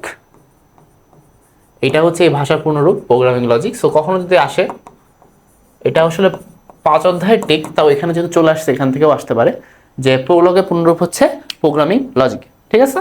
আচ্ছা, ওকে, এরপরটা আসি। কৃত্রিম বুদ্ধিমত্তার ক্ষেত্রে বারবার ভুল সিদ্ধান্ত থেকে সঠিক সিদ্ধান্ত নেওয়ার সক্ষমতা তৈরি হয় কিসের সাহায্যে? এটা অ্যাকচুয়ালি তোমার রিইনফোর্সমেন্ট লার্নিং। এই জিনিসটা মনে রাখো যে বারবার রিইনফোর্সমেন্ট মানে, ইনফোর্স মানে কি? আমি একবার ভুল করতেছি বা তারপর আবার করতেছি। রিইনফোর্সমেন্ট, কি? বারবার তোমার ইনফোর্স করা হচ্ছে যে তুমি এই কাজটা করো। এবার এই ভুল করছো, তাহলে এই ভুলটা ইগনোর করে পরে একবার কাজটা করো। আচ্ছা, এবার আরেকটা ভুল করছো, এটা আরেকবার কাজটা করো। তো এআইকে এভাবে শেখানো হয়, ভুল তোমার আইডেন্টিফাই করানোর মাধ্যমে ওকে একটা হচ্ছে অ্যালগরিদমে নিয়ে আসা হয়। সো এটাকে তোমার হচ্ছে রিইনফোর্সমেন্ট লার্নিং বলে। ওকে, আচ্ছা, কৃত্রিম বুদ্ধিমত্তার সাহায্যে আওতাধীন ক্ষেত্র কোনটি? কৃত্রিম বুদ্ধিমত্তার ভিতরে তোমার হচ্ছে machine computer vision, natural language processing, তিনটাই আসবে। এনএলপি, হ্যাঁ। তো এখানে তোমার আনসারটা কি হবে? 1, 2, 3। আচ্ছা, মিস্টার মাসুদ একজন চিকিৎসক, তার স্পর্শ ছাড়া তার মোবাইল ফোনটি চালু হয় না। তিনি রোগীদের চিকিৎসার ক্ষেত্রে অতি ক্ষুদ্র যন্ত্র ব্যবহার করেন।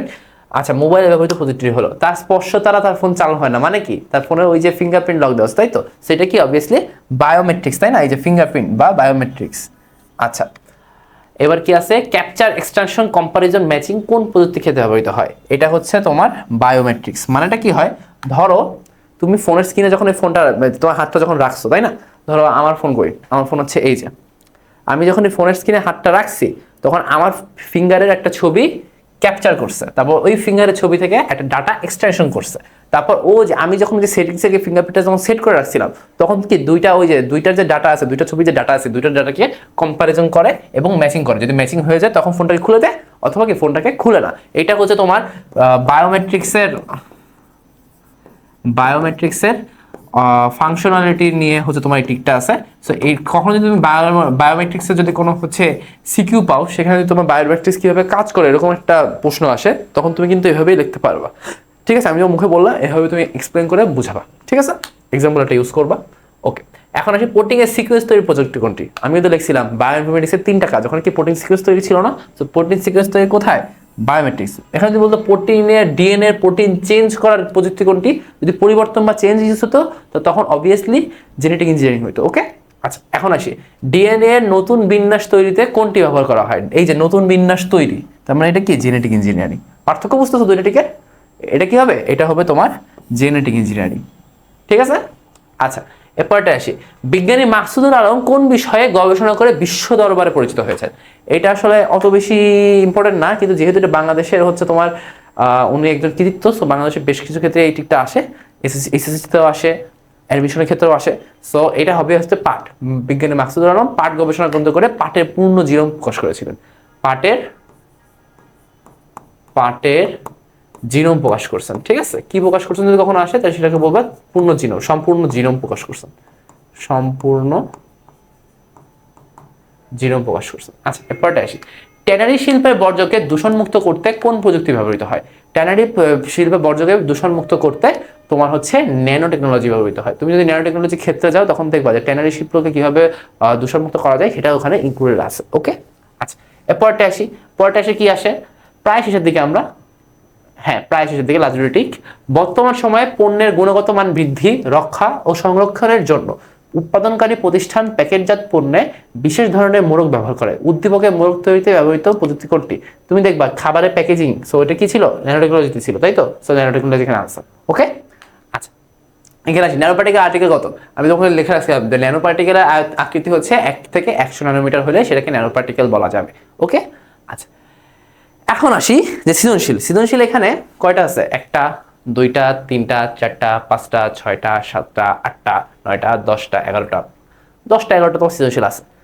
এখন চেষ্টা করছি এই অধ্যায় থেকে যেসব টপিক আছে যেখান থেকে সিকিউ আসতে পারে, প্রত্যেকটা টপিক থেকে একটা করে সিকিউ অ্যাটলিস্ট থাকে এরকম রাখার চেষ্টা করছি। তো তোমরা এখানে সিকিউটা দিবা। সিকিউ এখানে ম্যাক্সিমাম সব কয়টাই তোমাদের অলরেডি হচ্ছে আইডিয়া আছে, আমি হচ্ছে ক্লাসের ভিতরে অলরেডি বলে গেছি। তাহলে যদি আমি কয়টা দেখা দিতে চাই, তুমি যদি আসো যে বাংলাদেশের পোশাক তৈরিতে প্রথম ধরো 2টা সিকিউ আমি দেখিয়ে দিলাম যে বাংলাদেশের পোশাক তৈরির একটি প্রতিষ্ঠান চতুর্থ শিল্প বিপ্লবের সাথে মিলিয়ে চলতে বিশ্বের একটি কারখানা স্থাপন করার জন্য পরিকল্পনা গ্রহণ করছে। আচ্ছা, যেখানে মানুষের সহায়তা ছাড়াই অ্যাকচুয়েটার এবং কম্পিউটার সাহায্যে পোশাক তৈরি করা হবে। আচ্ছা এরপরটা কি আছে, এই যে কারখানাটি স্থাপনের উদ্দেশ্যে প্রকৌশলীগণ কৃত্রিম সিমুলেটর পরিবেশ তৈরি করে ত্রিমাত্রিক মডেল পরিণত করে।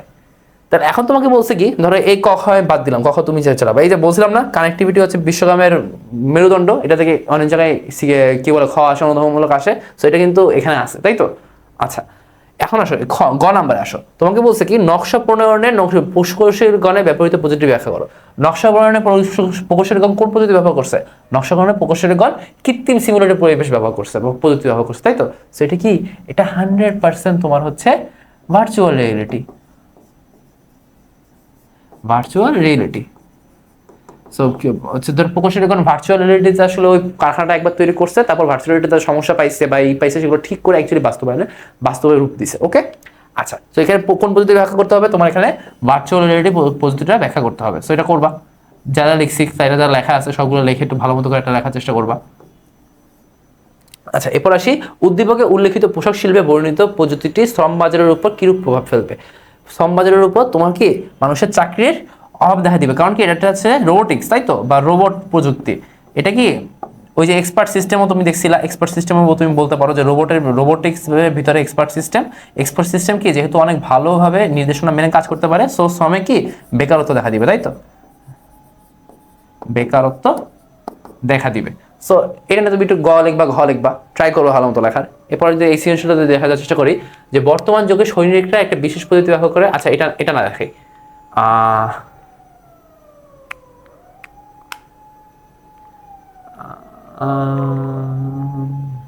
ওয়েট, আচ্ছা এটা দেখাই শেষ, 3rd নাম্বারটা দেখাই যে সরাসরি বিমান পরিচালনা না করো মিস্টার পদ্ধতি কল্যাণের একজন বৈমানিক। আচ্ছা এখানে কি, হ্যাঁ না ওটা থাক, ওটাও তোমার হচ্ছে বেসিক্যালি প্রথমটা হচ্ছে তোমার ভার্চুয়াল রিয়েলিটি, পরেরটা হচ্ছে তোমার বায়োইনফরমেটিক্স। পরে দেখো হ্যাঁ, এই যে বায়োইনফরমেটিক্স আমি কেন বললাম, তিনি তার গবেষণা করবে ডেটা সমূহ প্রযুক্তির মাধ্যমে সংরক্ষণ করেন, তাই তো? কে সংরক্ষণ করেন? কৃষি বিজ্ঞানী। আচ্ছা, এবার আসি তোমার আমি একটু ফিঙ্গারপ্রিন্টের একটা করাতে যাচ্ছিলাম, ফিঙ্গারপ্রিন্টের একটাও কি নাই?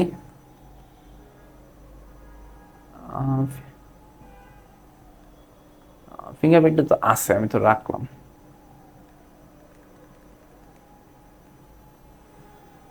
ডিভাইস, এই যে এইটাই ফিঙ্গারপ্রিন্টার। আচ্ছা, এটা কিন্তু চলো করে দিই যে বর্তমান যুগে সৈনিকরা একটি বিশেষ পদ্ধতি ব্যবহার করে ঘরে বসে কৃত্রিম পরিবেশে বিভিন্ন যোগ।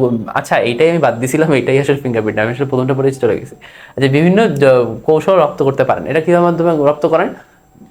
ভার্চুয়াল রিয়েলিটি ইউজ করে তোমার হচ্ছে বিভিন্ন কৌশল রপ্ত করে, তাই তো? যে একদম আকাশে যে প্লেন চালাতে হবে না, কারণ অ্যাকচুয়ালি এরকম ট্রেনিং যখন আকাশে হয় তখন ঢাকার মতো শহর বা বিভিন্ন ঘনবস্তি দর্শকপূর্ণ শহরে কি হয়, ঢাকার মাঝখানের মতো দুর্ঘটনা হতে পারে, তাই তো? যে কোনো একটা ভুল হয়ে গেল পাইলটের, অ্যান্ড হচ্ছে সেটা জনবসতিপূর্ণ এলাকায় ক্র্যাশ করবে, অ্যান্ড অনেকে মারা যাবে, তাই তো? আচ্ছা, সো প্রশিক্ষণ, সো এটা অবভিয়াসলি ভার্চুয়াল রিয়েলিটিতে করা অনেক বেটার। এরকম উদাহরণ ইউজ করবো, আমি যখন উদাহরণ ইউজ করতেছি এরকম উদাহরণ ইউজ করবা। আচ্ছা, প্রশিক্ষণ ক্যাম্পে প্রবেশের জন্য একটি ডিভাইসে আঙুলের ছাপ ও অপর একটি ডিভাইসে দিকে তাকাতে হয়। আচ্ছা, উদ্দীপকে সৈনিকদের প্রশিক্ষণে ব্যবহৃত প্রযুক্তির ব্যবহার করে, এটা কি হবে? এটা অবভিয়াসলি হবে তোমার ভার্চুয়াল রিয়েলিটি। তো এখানে তুমি ভার্চুয়াল রিয়েলিটি দিয়ে তুমি গ নাম্বার প্রশ্নটা লিখবা। আচ্ছা, আমি আসি তোমার হচ্ছে ঘ নাম্বারে। ঘ নাম্বারে কি বলছে? উদ্দীপকে প্রশিক্ষণ ক্যাম্পে প্রবেশে ব্যবহৃত প্রযুক্তির হচ্ছে তুলনামূলক বিশ্লেষণ করো। এখানে কি কি আছে? এখানে একটা আছে তোমার অপরচুনিটি ডিভাইস দিকে তাকাতে হয়, সো হচ্ছে তোমার এটা হচ্ছে আইরিশ স্ক্যান, তাই তো? আচ্ছা, আরেকটা কি? আরেকটা হচ্ছে তোমার ফিঙ্গারপ্রিন্ট।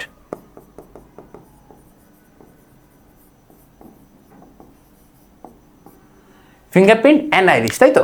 এখন তাহলে তোমাকে বুঝতে হবে যে দুইটা ভিতরে তোমার তুলনা করতে হবে। আমি তোমাদেরকে বলি, ওই যে সে আমি একটা চার্ট দিয়ে রাখছিলাম না, এখানে যাও, দাঁড়াও, আমার সেই চার্টে যাই, অনেক আগে মনে হয়, একটু ওয়েট, সরি। এই দেখো, এই যে সেই চার্ট, ওকে? এখন তুমি দেখো এখানে আইরিস কোথায় আছে? আইরিস একদম নিচে আছে, তার মানে কি? আর একদম ডানের দিকে আছে। সো এখানে তোমাকে কি বলছিলাম যে যত ডানে যাবে তত বেশি নিরাপদ।